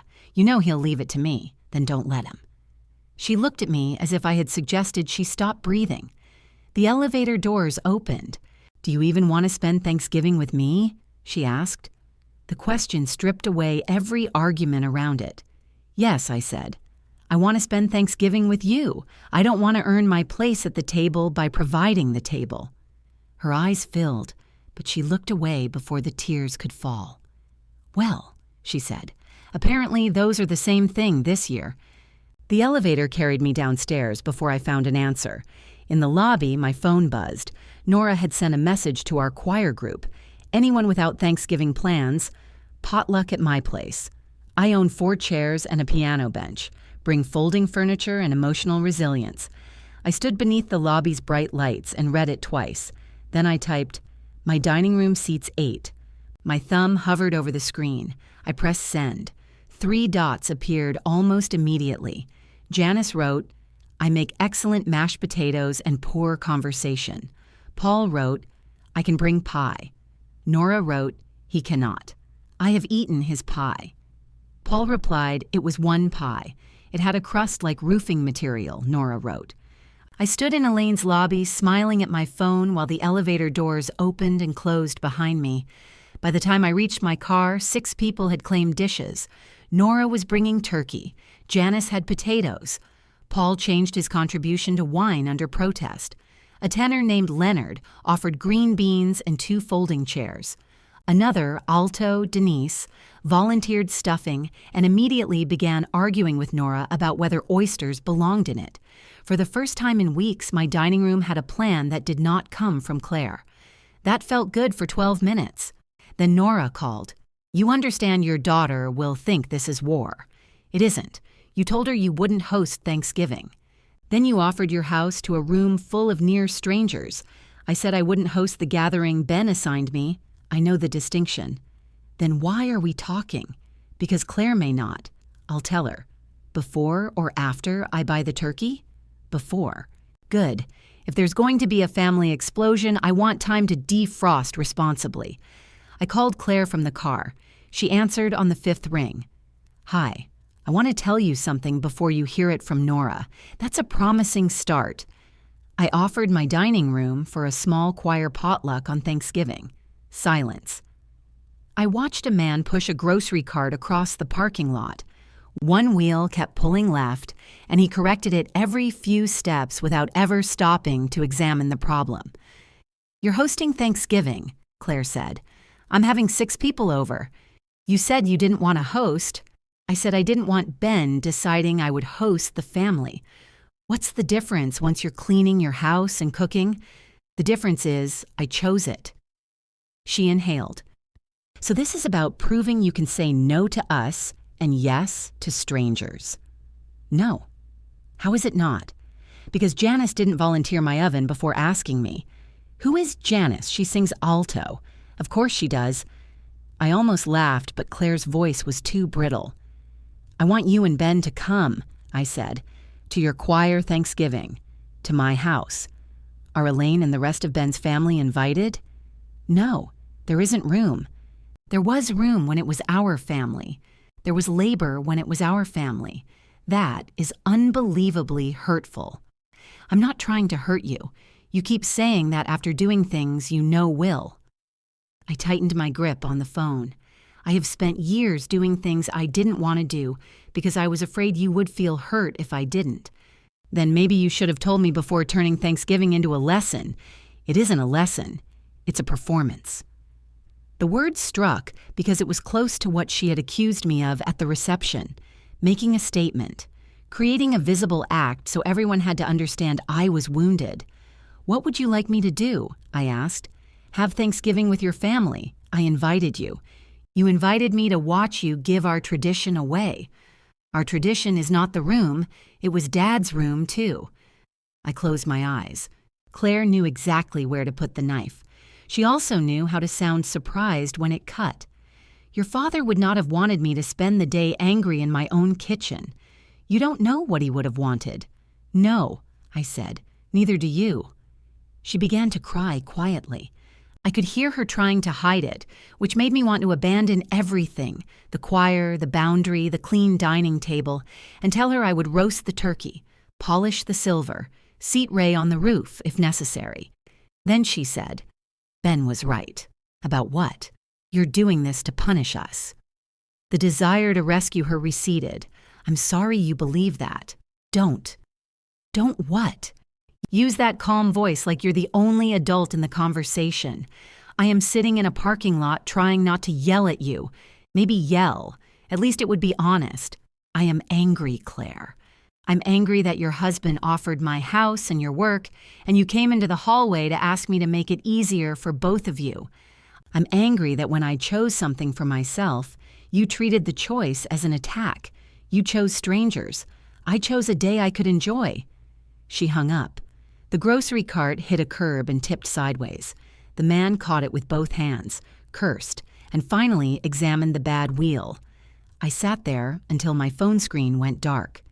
Preparing for the potluck felt more complicated after that. Every pleasant task carried an accusation. I put clean linens on the dining table and heard Claire saying performance. I bought candles and heard lesson. I took Martin's old roasting pan from the cabinet for Nora and heard Dad's room. On Wednesday evening, I nearly called everyone and canceled. Then the doorbell rang. Janice stood on my porch holding a covered casserole dish. "My kitchen sink backed up," she said. "I need to make the potatoes here tomorrow or we'll be eating them with drain cleaner. Come in." She carried the dish to the kitchen. "I brought cinnamon rolls for morning," she said. "They're from a tube. I don't lie about my baking. You didn't have to bring anything tonight." "I know." The words landed differently when she said them. They meant I chose to. I cleared a shelf in the refrigerator. Janice noticed the ceramic pitcher of dried eucalyptus in the dining room. "That's pretty. It was left over from the wedding." "Your daughter's?" "Yes." "How was it?" I waited for myself to say, beautiful. It was complicated. Most events with assigned seating are. She did not ask for details. Thanksgiving morning began with Nora entering through the back door at 7:30, carrying a turkey large enough to require its own introduction. "I bought for 12, she said. "There are 8 of us. I don't trust poultry labels." Behind her, Leonard carried 2 folding chairs and a bag of green beans. Denise arrived with stuffing, discovered Leonard had also brought stuffing, and took it as a personal betrayal. By noon, every counter was occupied. Paul opened wine before anyone authorized it. Janice mashed potatoes with a hand mixer that made the kitchen lights dim. Nora stood over the turkey wearing Martin's old apron, which said, "Kiss the cook," and had a faded grease stain shaped like Florida. "You're opening the oven too much," I told her. She looked at me. "You sound like him." He opened it every 9 minutes. He believed looking at food made it cook. He believed several false things confidently. The memory came without warning. Martin crouched before the oven with a thermometer in one hand, insisting the turkey was thinking about being done. Claire sitting on the counter, stealing crisp pieces of skin while I pretended not to see. I turned toward the sink. Nora touched my back but said nothing. My phone buzzed beside the fruit bowl. "Happy Thanksgiving, Mom. Love you." I stared at the message until the words blurred. "Happy Thanksgiving." "Love you too," I typed. I added, "I wish you were here." Then I deleted it because wishes can become demands when sent to the person they are about. At 1:30, we sat down. There were 7 of us after Paul's former partner changed his mind about attending his former partner's family and appeared at my door with cranberry sauce. He introduced himself as Gregory, handed me the bowl, and said, "It's been an emotional morning." "We have wine," I told him. I was promised. We passed dishes until everyone's plate became structurally unsafe. Leonard told a story about accidentally joining the wrong walking tour in Boston and not realizing it until the guide began discussing organized crime. Denise confessed that her oyster stuffing had come from a box for the last 15 years. Paul stood to make a toast, was shouted down by Nora and made it sitting. To Vivian, he said, "For giving 8 misfits a table." 7, Janice corrected. "You're counting yourself incorrectly." They laughed. I looked around the table. Their pleasure was real. So was mine. So was the ache where Claire should have been. Both things sat together without canceling each other. Halfway through dinner, my phone rang. Claire. I excused myself and answered in the hallway. "Hi. Is this a bad time? We're eating." "Oh, right. What is it?" "Nothing." I was making gravy, and it's lumpy. Despite everything, my mouth lifted. "Did you add the flour directly to the liquid?" "Maybe." "Claire." I was distracted. "Take it off the heat. Pour it through a strainer, then put it back in the pan." Elaine doesn't have a strainer, she has one. Top cabinet, left of the stove. How do you know that? I helped her make dinner once. I heard cupboard doors open. "Found it," Claire said. In the background, Ben called, "Did you ask your mom?" Claire's breathing changed. "Yes," she called back. "Ask her how long the turkey needs." "You're cooking turkey?" "No." "Ben is." Then Ben should know. He bought one without checking the weight. I leaned against the wall. How much does it weigh? 22 pounds. For how many people? 6. That turkey died for leftovers. Claire laughed before catching herself. Behind me, Nora started telling everyone the corsage story from the hotel. Her imitation of Elaine saying civilization will end was both inaccurate and too loud. Claire heard the voices. You sound like you're having fun, she said. I am. Another silence opened. So are we, she said. I'm glad. Ray brought the silver shoe. What? Marjorie found the owner. She didn't want it, so Ray put it on top of the television as a conversation piece. It has certainly achieved that. Ben called Claire's name again. I have to go, she said. All right, thanks for the gravy. You're welcome. She did not say she wished she were with me. I did not ask. After dinner, we sang around the piano in the living room. Badly at first, then better. Nora took the high notes she complained about. Paul played too fast. Gregory cried during the second verse of a song he claimed not to like. When everyone left, the house was quiet in a way that felt earned. I washed the last wine glass and turned off the kitchen light. My phone rang at 11:40. Claire's voice was soft. Are your guests gone? Yes. Did you have a nice time? Yes. She breathed out. We did too, she said. I'm glad. No, you're not. No, I admitted. But I want to be. She was silent for a long moment. Ben said you hosted other people to prove something. What do you think? I don't know. A cabinet closed on her end of the line. Then she whispered, I think I spent all day trying to prove we didn't need you. Neither of us knew what to say after that.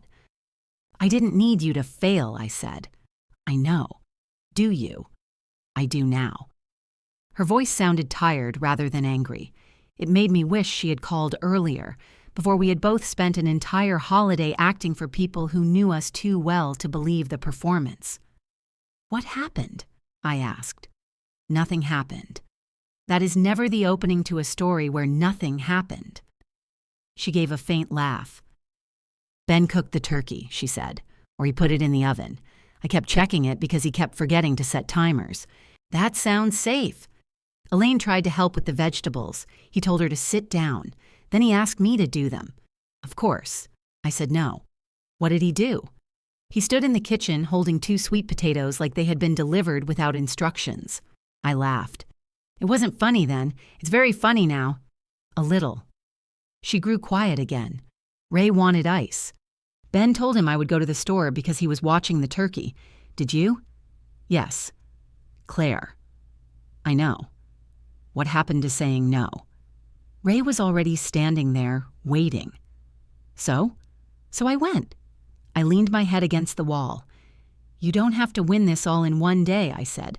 I'm not trying to win. What are you trying to do? I don't know. Prove I'm not you, maybe. The words were not meant as an insult. They still found the bruise. What does that mean? It means I thought I could handle everything without getting hurt by it. I looked toward the dining room. Candlelight still flickered over empty plates. One of the folding chairs had been left near the wall. And, I asked, and I got hurt by it. For a while, neither of us spoke. I was angry at you every time something went wrong, she said. The gravy, the turkey, the table being too small. You would have known what to do. You knew what to do. That's not the point. What is? You made it look easy for so long. I closed my eyes. It wasn't, I said. I know that now, too. Behind her, a door opened. Ben asked whether she was coming to bed. In a minute, she told him. He said something else I couldn't hear. Claire lowered her voice. I should go. Okay. Happy Thanksgiving, Mom. Happy Thanksgiving. I love you. I love you too. That time, love did not sound like goodbye. It did not sound like repair either. It was simply the truest thing left standing. In the days that followed, Claire and I communicated through small, safer objects. She sent me a picture of the silver shoe displayed on Elaine's television beside a framed photograph of Ben's father. I wrote, "He looks confused by it." Claire replied, He looked confused by most things Ray brought into the house. I sent her a recording of Nora coming in 2 measures early at rehearsal. Claire listened closely enough to identify the exact moment Nora realized it. The wedding remained between us, but it no longer occupied every sentence. Ben did. Not directly. Claire never called to complain about him, and I did not ask. His presence appeared in the edges of conversations.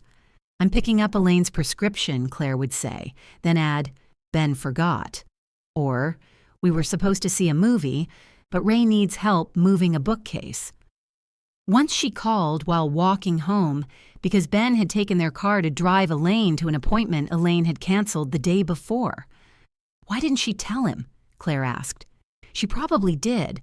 That's what she said. Did he not believe her? He said he was already on his way. So where did he take her? To lunch." "That sounds pleasant. It was supposed to be our lunch." There was enough resentment in her voice to begin a fire.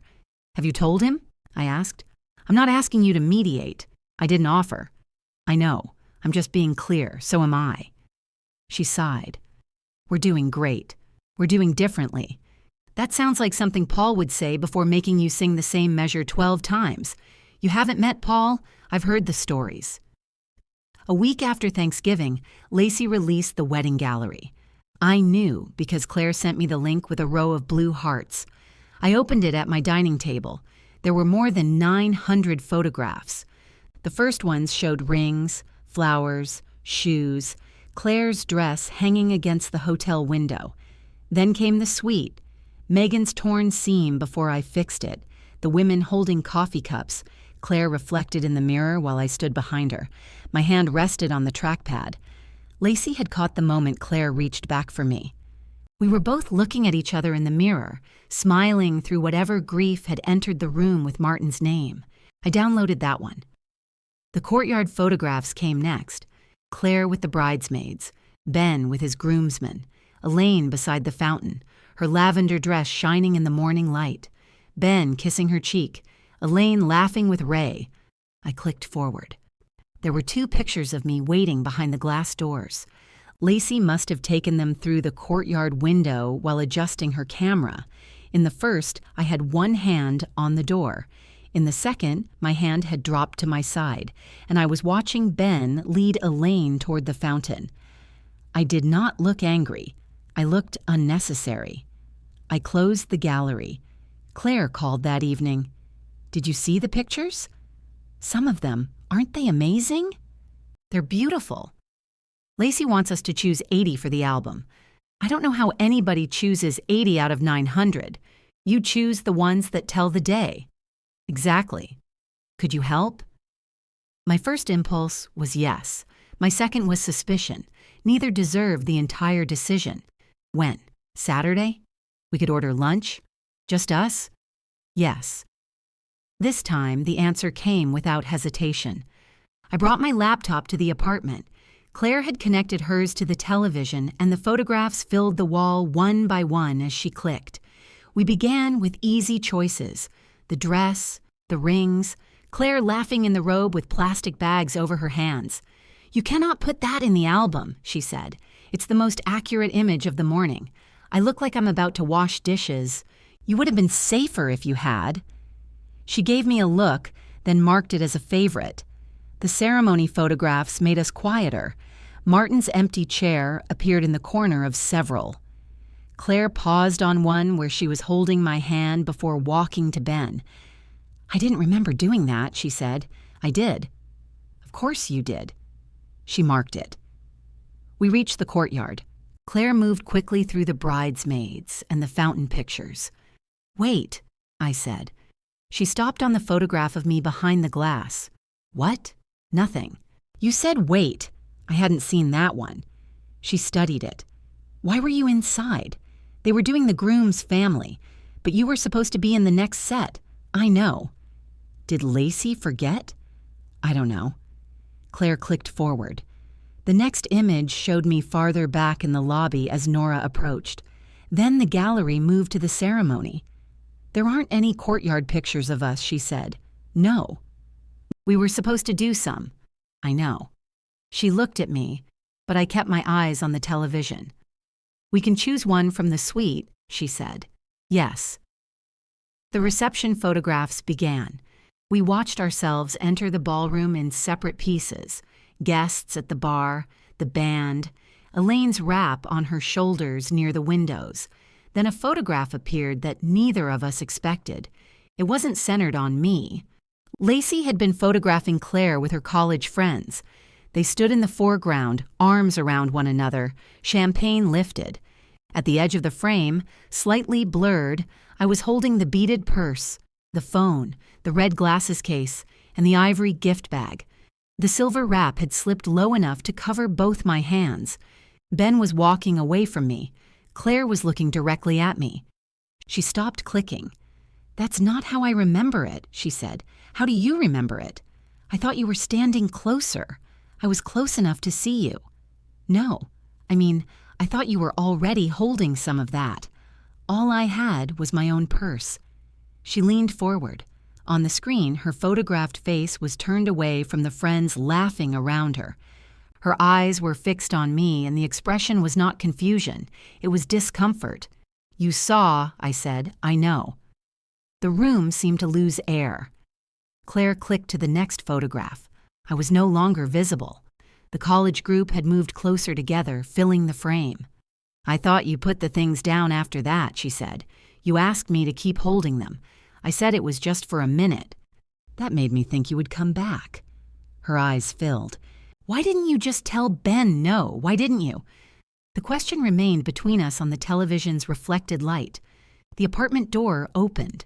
Ben entered carrying a paper grocery bag. "Hey," he said. "How's the choosing going?" Neither of us answered. He set the bag on the kitchen counter and looked at the screen. "Oh," he said. Claire stood. "Did you tell your mom that mine offered to hold her things?" Ben rubbed one hand over his jaw. "We already talked about this." "No. You said you didn't hear the photographer. I'm asking whether you told Elaine my mother volunteered. I probably said she was helping. You said I offered, I told him." He looked at me. "I don't remember the exact words. Elaine does." Claire crossed her arms. "Did she offer?" I was trying to keep track of Mom's stuff.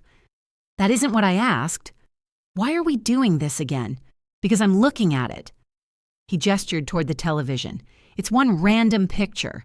It shows exactly what happened. It shows Vivian holding some things for a few minutes." While I watched. Ben turned toward her. "What do you want me to say?" "I want you to stop making this sound like something that happened by itself." His face hardened. "This is between me and Vivian." "No," Claire said, "it isn't." He looked at me as if I had taught her the line. I closed my laptop. Claire turned. "Mom, don't leave. You two need to talk. He'll say you made me think this. Then tell him what you think. Stay and tell him." "No." Her face crumpled with frustration. "Why won't you help me? Because if I stand here and win the argument for you, he can keep believing the argument belongs to me." Ben gave a short, bitter laugh. "It obviously does." Claire looked at him. I put my laptop into its bag and slipped the strap over my shoulder.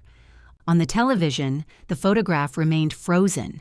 My daughter in focus, me blurred at the edge. Both of us already knowing something neither had been willing to say. Claire followed me to the door but did not try to stop me again. As I stepped into the hall, Ben said behind us, "Your mother has you questioning every normal thing I do." Claire kept her eyes on mine. Then she turned back toward her husband. "No," she said. She stopped answering the questions for me. The elevator doors closed before I heard Ben's answer. I stood alone beneath the flickering light, watching the floor numbers descend. On 2, I nearly pressed the button to go back. Claire had asked me to stay. She had finally challenged him directly, and I had walked out. The old version of me would have returned before the elevator reached the lobby. She would have set down her laptop, poured coffee, and helped both of them translate anger into something less dangerous. She would have reminded Ben that Claire was exhausted, and reminded Claire that Ben had lost his father and worried too much about Elaine. By the end, everyone would feel understood, except the person doing the understanding. The doors opened. I stepped out. Outside, cold air struck my face.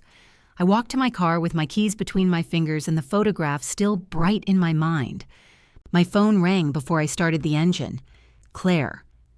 I watched her name until the call stopped. Then Ben called. I let that stop too. A message appeared from Claire. Please answer me. I called her back. She picked up immediately. Where are you? In my car. Can you come back upstairs? Are you in danger? What? No. Then no. Mom, please. What do you need me to do? Tell him you didn't put that idea in my head. You already told him. He doesn't believe me. If I return, he'll believe you needed me to tell you what to say. Her breathing shook. He keeps saying we had no problems before this. Did you? Not like this. That isn't the same answer. I don't know what the answer is. You don't have to know tonight. I got married 2 months ago. I'm not supposed to be standing in my bedroom whispering to my mother while my husband is in the kitchen accusing her of ruining us. No, you're supposed to be speaking to your husband. You make that sound easy. I know it isn't. Then why are you leaving me alone? The question pulled at every instinct I had. I'm not leaving you alone, I said. I'm refusing to stand between you. What if I need you? Then call me when you're ready to talk about what you feel, not when you need me to prove you're allowed to feel it. She started crying. Not loudly. Claire cried as if she were worried someone might charge her for the noise. I hate this, she whispered. I know. I hate you a little. I know that too. Do you? Yes. A door closed on her end. Ben's voice disappeared. I'm going to go talk to him, she said. Okay. Don't say you're proud of me. I wasn't going to. You were thinking it. I was thinking you should drink some water first. She laughed through the tears. That's worse. Probably. She hung up. I drove home without turning on the radio. The next afternoon, Elaine called. I'd like to buy you coffee, she said. You don't owe me coffee. I didn't say I owed it. I said I'd like to buy it. We met at a bakery halfway between our houses. Elaine wore a red wool coat and carried her own purse, which she placed conspicuously on the chair beside her. I brought this all by myself, she said. I'm impressed. I considered wearing the silver wrap, but subtlety won. The joke did not disguise the strain around her eyes. Ben called me last night, she said after we ordered. I assumed he might. He wanted to know exactly what I remembered from the wedding. What did you tell him? The truth. He told me you offered. You had not. How did he respond? He said that was how he remembered it. That may be true. He also remembers being a talented high school athlete. Memory has been kind to Benjamin. Our coffee arrived. Elaine stirred hers, though she had not added anything. He thinks you're trying to turn Claire against him. I'm not, I know. You don't know me very well. I know my son. The words carried no pride and no condemnation, only history. Elaine looked toward the pastry case. When Frank died, Ben decided I couldn't manage, she said. His father handled the finances, the yard, every repair. Ben assumed I would collapse under the weight of a utility bill. Did you? I paid one twice and spent a month with an impressive credit. I smiled. He started calling every morning, she continued. Then he started coming over. Then he started arranging things I hadn't asked for. A neighbor to shovel the walk, a meal service I didn't like, appointments with people whose names I didn't recognize. He was grieving. Yes. You liked being cared for, yes. She did not flinch from it. My husband died and my son made me the center of his attention. I liked it very much. Then he married Claire and made her responsible for maintaining the attention. That part is new. No. Before Claire, it was girlfriends, assistants, sometimes me. I didn't examine where the work went as long as Ben arrived holding flowers. She lifted her cup, then set it down without drinking. I told him to stop volunteering Claire. What did he say? That Claire likes helping. I gave a quiet laugh. What? Apparently all roads lead there. He said you liked helping too. That road is heavily traveled. Elaine touched the edge of her purse. I should have noticed at the reception. You thought I offered. I should have wondered why the bride's mother was holding my glasses. You were enjoying yourself. So were many people who still recognized you. There was no point arguing her out of responsibility she had chosen herself. Claire has to work this out with him, I said. I know. And Ben has to work it out with you. I know that too. You can't fix their marriage. No. Elaine finally drank her coffee. But I can stop letting my son use his marriage to take care of me. That sentence stayed with me. I had been so focused on refusing the work that I had not considered the other side of it. What it meant to accept care you knew had been extracted from someone else.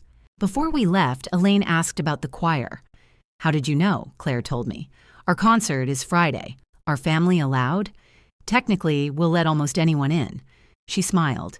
Send me the address. Friday evening, the church sanctuary filled beyond what any of us expected. Paul became nervous and began adjusting music stands that did not need adjusting. Stop touching mine, Nora told him. You're making it anxious. Janice wore a bright blue scarf and kept humming the first note under her breath.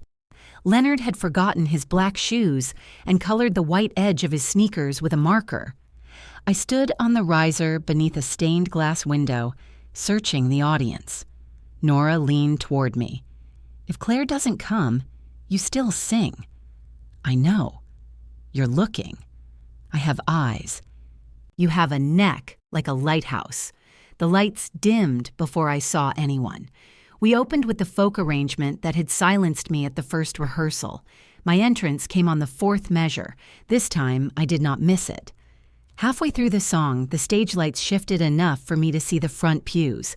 Elaine sat near the aisle in her red coat. Beside her was Claire. Ben sat on Claire's other side. I almost lost my place. Nora's hand brushed mine once, then returned to her music. We finished the song. The applause felt too large for what we had done, and exactly large enough for what it had cost me to stand there. After the concert, people crowded the church basement around weak coffee and supermarket cookies. Claire found me near the piano. You were good, she said. We were adequate in unison. No, you were good. She hugged me. I felt how thin her sweater was and wanted to tell her she should have brought a coat. Instead, I held her until she let go. You came, I said. You sent the invitation. I sent it to everyone. I know. Elaine appeared behind her with Nora. This woman has been telling me about the corsage, Nora said. I was correcting her version, Elaine replied. My version has dramatic integrity. Your version includes a bomb squad. It was implied. They wandered toward the cookie table, already arguing. Ben stood several feet away, waiting. Claire looked from him to me.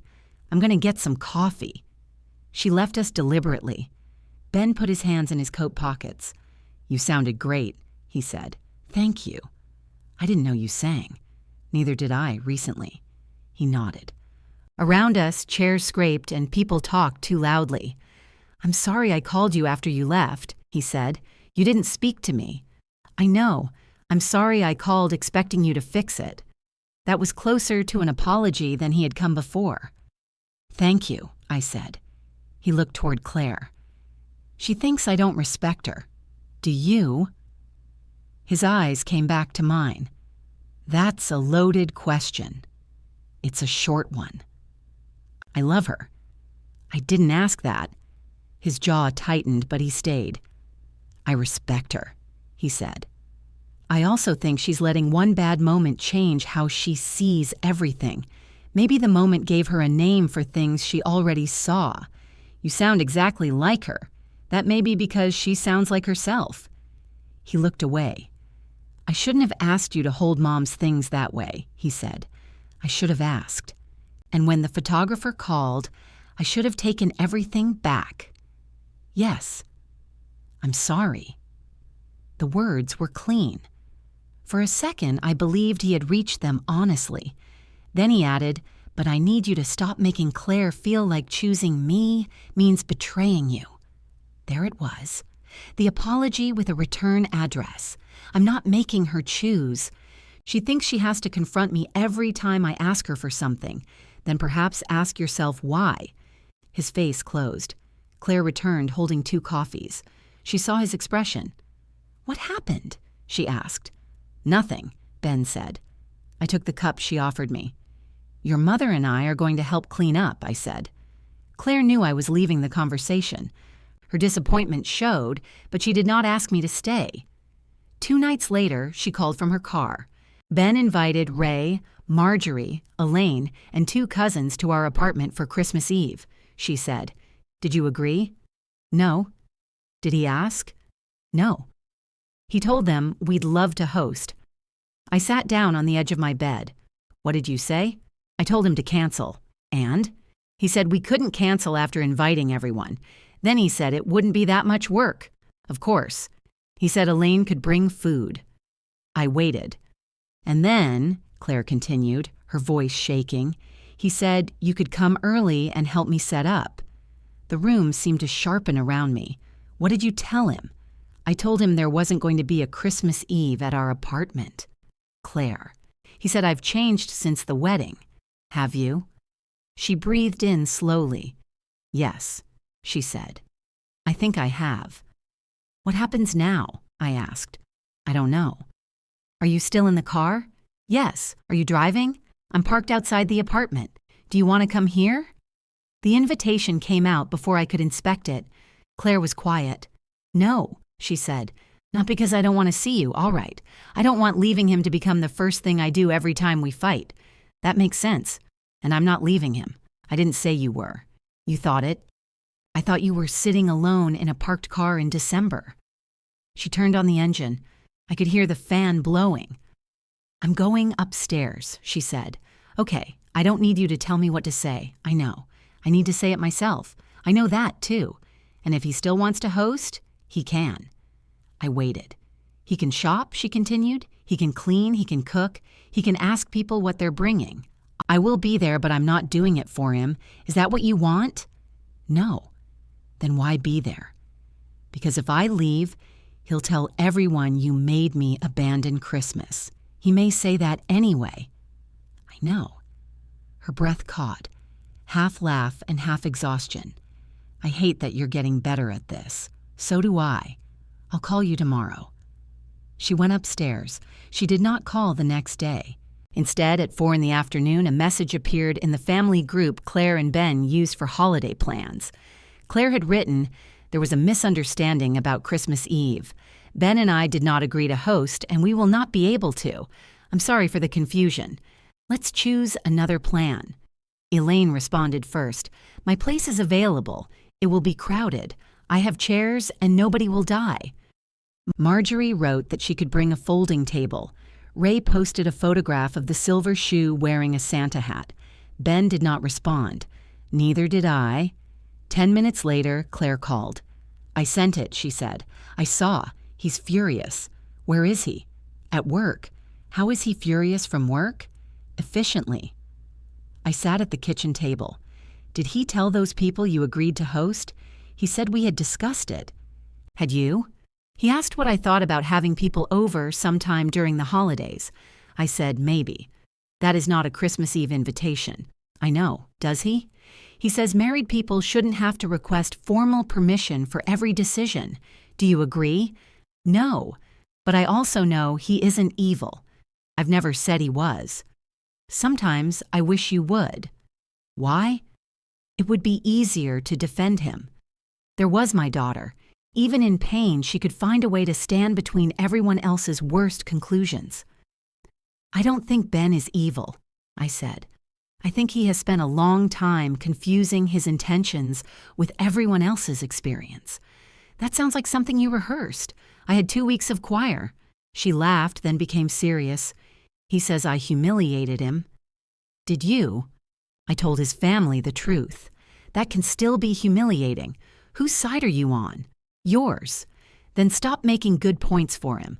I'm your mother, not your attorney. I'm aware. The edge in her voice remained, but it no longer cut indiscriminately. She knew who she was angry with. What are you doing for Christmas? She asked. Nora is coming over Christmas Day. Janice may stop by after lunch. So you're not having a big thing? No, can we come? You and Ben. If we're speaking by then. Yes. You hesitated. I wondered whether you were inviting yourselves or asking. I'm asking. Then yes. She let out a breath. Thank you. You don't have to bring anything. Now who's volunteering labor? You may bring wine. I knew there was a catch. The call ended gently. 2 days later, Elaine arrived at my house carrying a poinsettia and a shopping bag. I come bearing seasonal vegetation, she announced. I invited her in. She placed the poinsettia on the hall table beside the ceramic pitcher of eucalyptus. The dead branches make the red look cheerful, she said. They're preserved.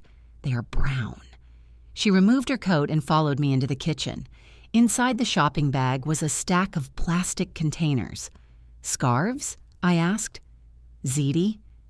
Benjamin has stopped answering my calls. I took out the containers. What happened? I told him Christmas Eve would be at my apartment and that Claire was not responsible for it. How did he take that?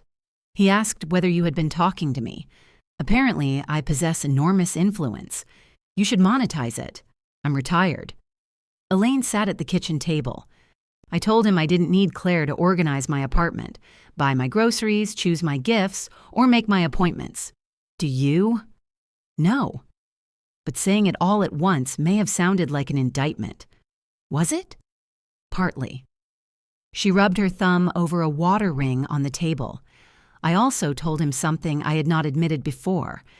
When he sends Claire to help me, I sometimes accept because it is easier than telling him his help isn't helping. That sounds familiar. I thought it might. I put the ziti in the refrigerator and filled the kettle. Do you think we caused this? Elaine asked. Which part? The way they are with us. We participated. That's not a no. It isn't a yes either. She considered that. Frank used to say Ben took responsibility like other people took offense, she said. Early and often. You miss him. Every day. Some days I miss being annoyed by him more than I miss being happy with him. I understood that so precisely I had to look away. The kettle clicked off. I'm not rejecting Ben, Elaine said. That's what he hears. He may need time. Claire needs time too. Yes. And so do you. I poured the water into 2 cups. We are a very time-consuming family, she added. On Sunday afternoon, Ben came to my house alone. I saw him through the front window before he knocked. He stood on the porch with his hands in his coat pockets, staring at the poinsettia as if it might explain why his mother had been there. I opened the door. Is Claire here? I asked. No. Does she know you are? He hesitated. Not exactly. Then you should tell her. I will. Before or after? His face tightened. Can I come in? I stepped aside. He did not remove his coat. He walked into the living room and stood near the fireplace where Martin's photograph sat on the mantel. I'm not here to argue, he said. All right. I want to understand what you want. From you? Yes. A relationship in which you treat me like Claire's mother. I do. You told me to hold your mother's things while the photographer was calling for me.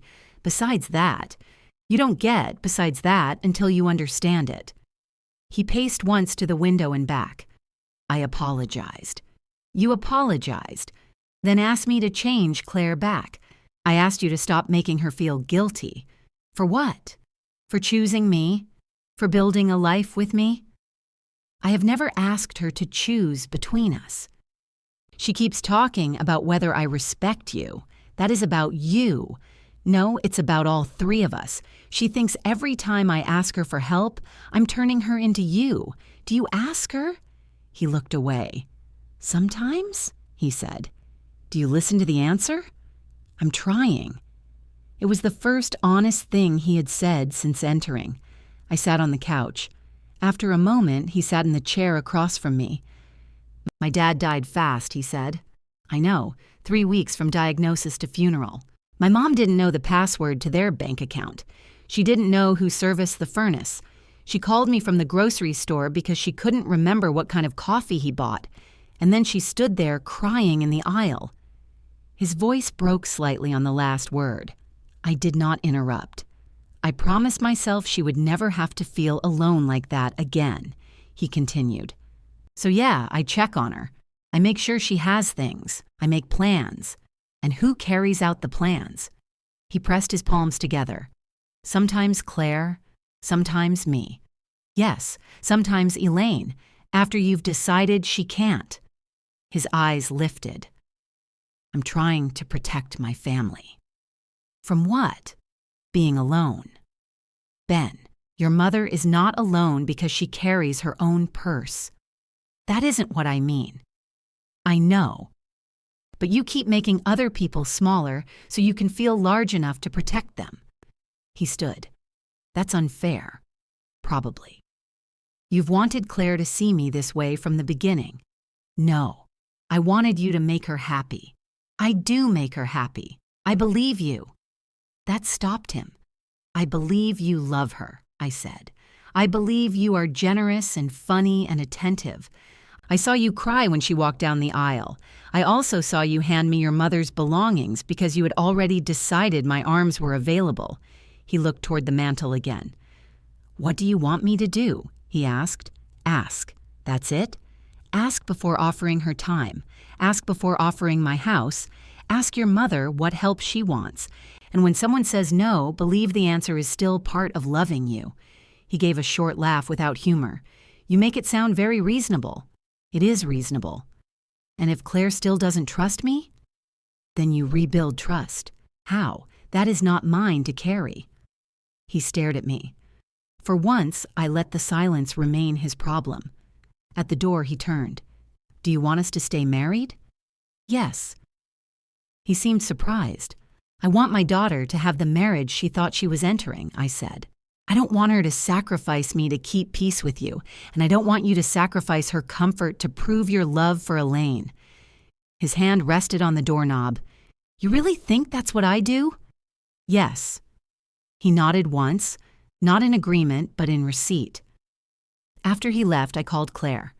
Ben came here, I said when she answered. The silence on her end sharpened. Why? He wanted to talk. Did you tell him to come? No. What did you say? I told him what I need from him. I did not speak for you. She exhaled slowly. What did he say? That he is afraid of his mother being alone. I know.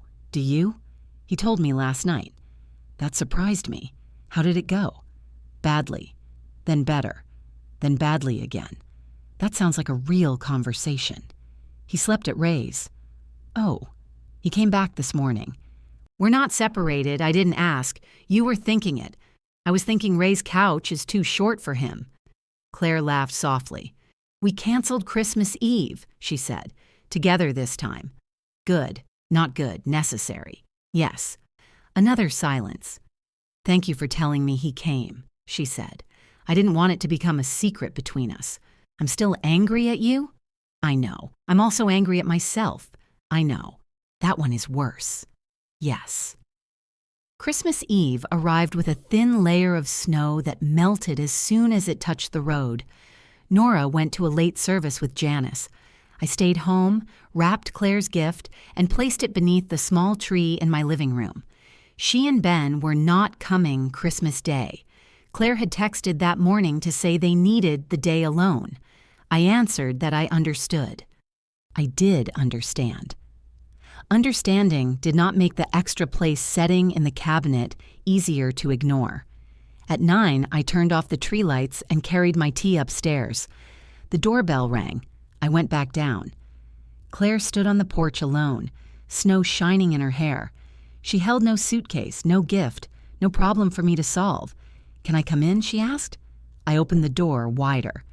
Claire stepped inside and wiped her boots on the mat. Snow melted into tiny dark points on the shoulders of her coat. Is Ben all right? I asked. He's home. Does he know you're here? Yes. That answer mattered more than I wanted it to. I took her coat and hung it beside mine. She watched me do it. You can still take someone's coat, she said. I'm full of surprises. Her mouth moved, but the smile did not quite form. In the living room, the tree lights were dark. Claire reached behind it and pressed the switch with her foot. Soft yellow lights filled the branches. You turned it off early, she said. I was going upstairs. It's 9 o'clock. I live a reckless life. She stood with her hands tucked into her sweater sleeves, looking at the single wrapped package beneath the tree. That's yours, I said. I didn't bring anything. I didn't invite you for an exchange. I know. Do you want tea? Yes. We went into the kitchen. Claire sat at the table while I filled the kettle. Neither of us spoke until it began to heat. Ben told me he came here, she said. I called you immediately after he left. I know. I'm not accusing you. All right. He told me what you said. Some of it was probably unfair. He said that too. I assumed. He also said some of it wasn't. The kettle clicked. I poured water over 2 tea bags and carried the mugs to the table. Claire wrapped both hands around hers without drinking. Are you leaving him? I asked. No. Are you sure? Yes. All right. She looked surprised. That's all? What else should I say? I don't know. I expected you to ask whether I thought he would change. Do you? I think he can. That wasn't the question. She looked down into her tea. I don't know yet, she said. I think wanting to change and changing are 2 different things. They are. I told him that. How did he take it? He asked if you gave me the line. Did you tell him choir made me wise? I told him if he keeps blaming you for every sentence he doesn't like, we're never going to get anywhere. I blew across my tea. What did he say? He said he's trying to understand when I became unhappy. And I told him I wasn't unhappy all the time. That's what he keeps missing. We were happy. We are happy sometimes. He thinks that means the rest can't be real. That is easier to believe. For him, for most people. Claire rubbed her thumb along the rim of the mug. He asked me when I first thought he didn't respect me, she said. What did you tell him? The hall closet. I waited. Then I told him that wasn't true, she continued. I noticed things before. I just thought they meant he trusted me. He would give me his mom's birthday list or ask me to call Ray or tell me what Elaine needed. It made me feel included. Being needed can feel like that. Her eyes lifted to mine. I learned it from you. The words could have been an accusation. They weren't. I know, I said. I don't mean this is your fault. Some of it belongs to me. No, the wedding belongs to me. My fingers tightened around the mug. Claire pushed hers away. I keep trying to find a version where I didn't understand what was happening, she said. I keep telling myself it was loud. I was overwhelmed. Everyone needed something. But then I look at that picture. You don't have to keep looking at it. I do. No, you don't. I saw you. Her voice broke. I did not rescue her from the sentence. I saw Ben hand you those things, she said. I heard Lacey call you for the picture. I knew you hadn't had a chance to sit down.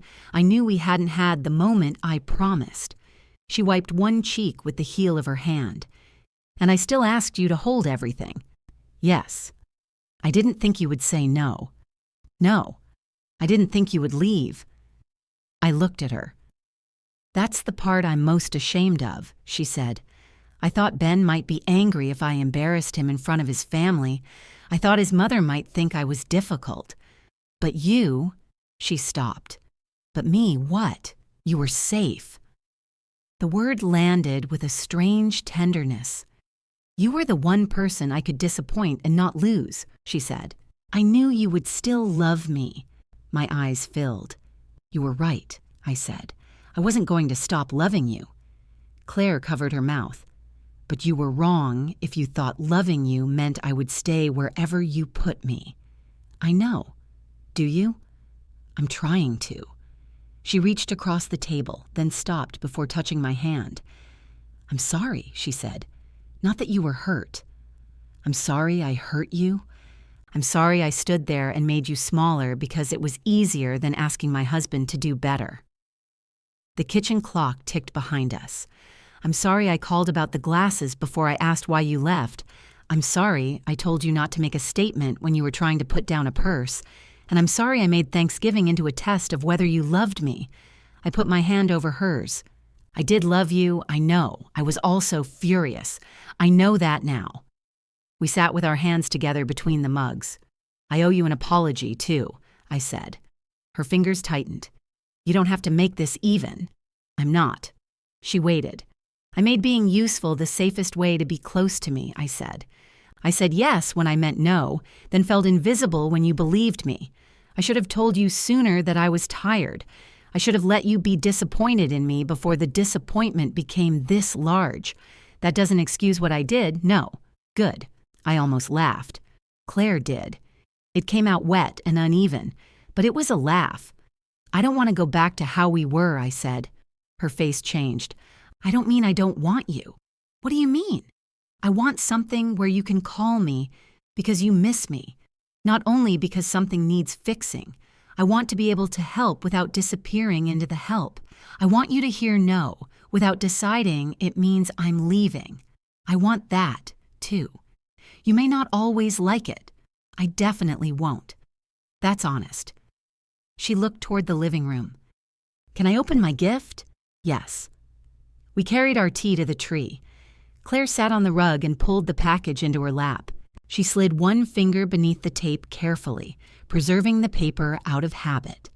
Inside was a framed print of the photograph from the hotel suite. She and I stood together in the mirror. Her hand reached back toward mine. Neither of us looked useful. Neither of us stood at the edge.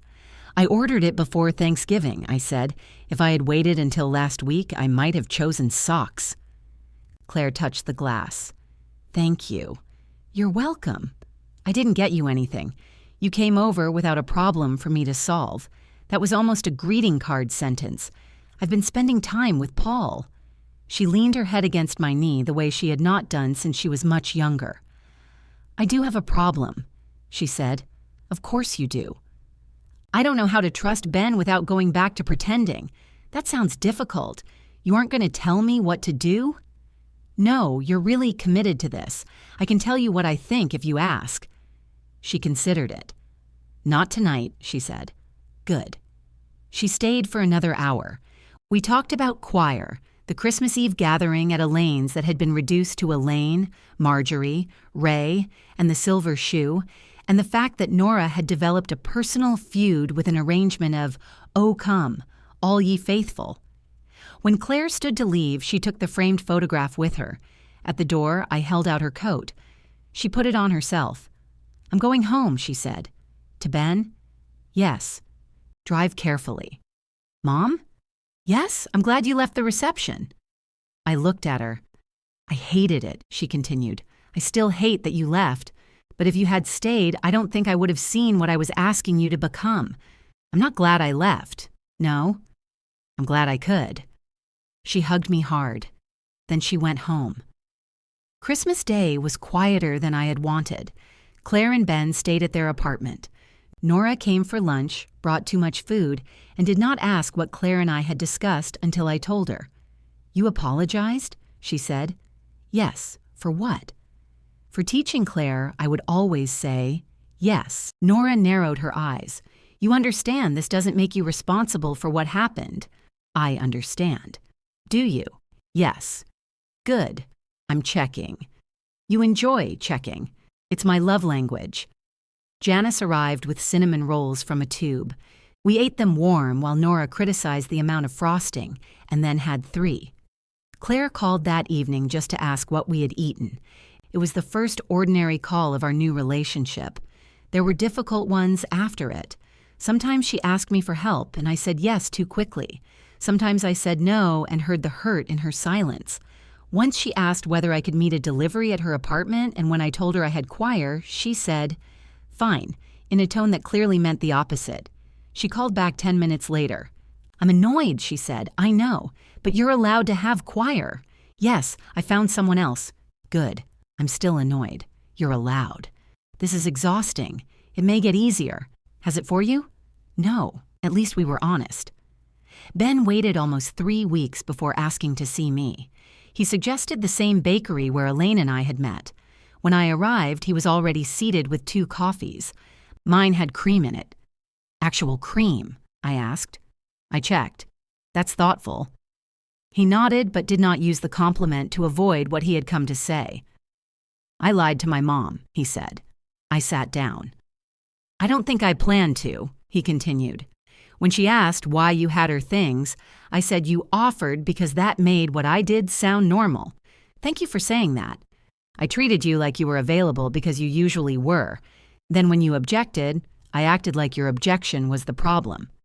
His hands were folded tightly around his cup. I took you away from pictures with Claire, he said. I knew the photographer was calling. Maybe I didn't hear every word, but I knew you were on your way somewhere. I decided Mom's things mattered more. They mattered more because they were yours to solve. Yes. The word cost him something. I'm sorry, he said, for the reception, for blaming you afterward, for coming to your house because I wanted you to manage Claire for me. I let the apology stand without making it comfortable. Finally, I said, I accept it. Relief crossed his face. That doesn't mean everything is fine, I added. I know. Trust takes longer than an apology. I know that too. How are you and Claire? Working. That sounds accurate. He gave a tired smile. Before we left, he asked whether I was still singing. Yes, I'd like to come to the next concert. You may. It was not forgiveness wrapped in a bow. It was a seat in an audience. By February, the dried eucalyptus had begun shedding onto the dining room floor. I should have thrown it away, but I liked the way it looked in the winter light. I invited Claire, Ben, Elaine, and Nora for dinner. Not because anyone needed my room, not because another table was too small. I invited them because I wanted them there. Claire called before accepting. Are you sure? Yes. Do you want us to bring food? Ben can bring salad. You can bring wine. That sounds suspiciously specific. I'm growing. They arrived together. Elaine wore her red coat and carried a black purse with a long strap. Ben came in behind her with a covered salad bowl in both hands and her silver wrap folded over one arm. Mom, why do you have a wrap? Claire asked. I am prepared for vents. Ben handed me the salad bowl. Then he lifted the silver wrap toward me. Can you hold? He stopped. Nobody spoke. Claire reached between us, took the wrap from his hand, and draped it over the back of his chair. There, she said. Now you'll know where it is. Ben looked at the chair, then at me. Good plan, he said. Elaine took off her purse and hung it over her own chair. Nora came in carrying a loaf of bread and the silver shoe, which Ray had finally surrendered. I have repurposed it as a centerpiece, she announced. You have not, I said. We'll vote. No. Boundaries, Claire told her. Nora pointed at me. See what you started? We carried the food to the dining room. Ben served the salad. Elaine sliced the bread. Claire poured the wine and asked before refilling my glass. When everything was ready, my daughter pulled out the chair beside hers. Not because I looked tired. Not because she needed something from the kitchen. Not because anyone was waiting for me to carry what they had brought. She simply looked at me and said, Mom, sit down. This time, with both hands empty, I did.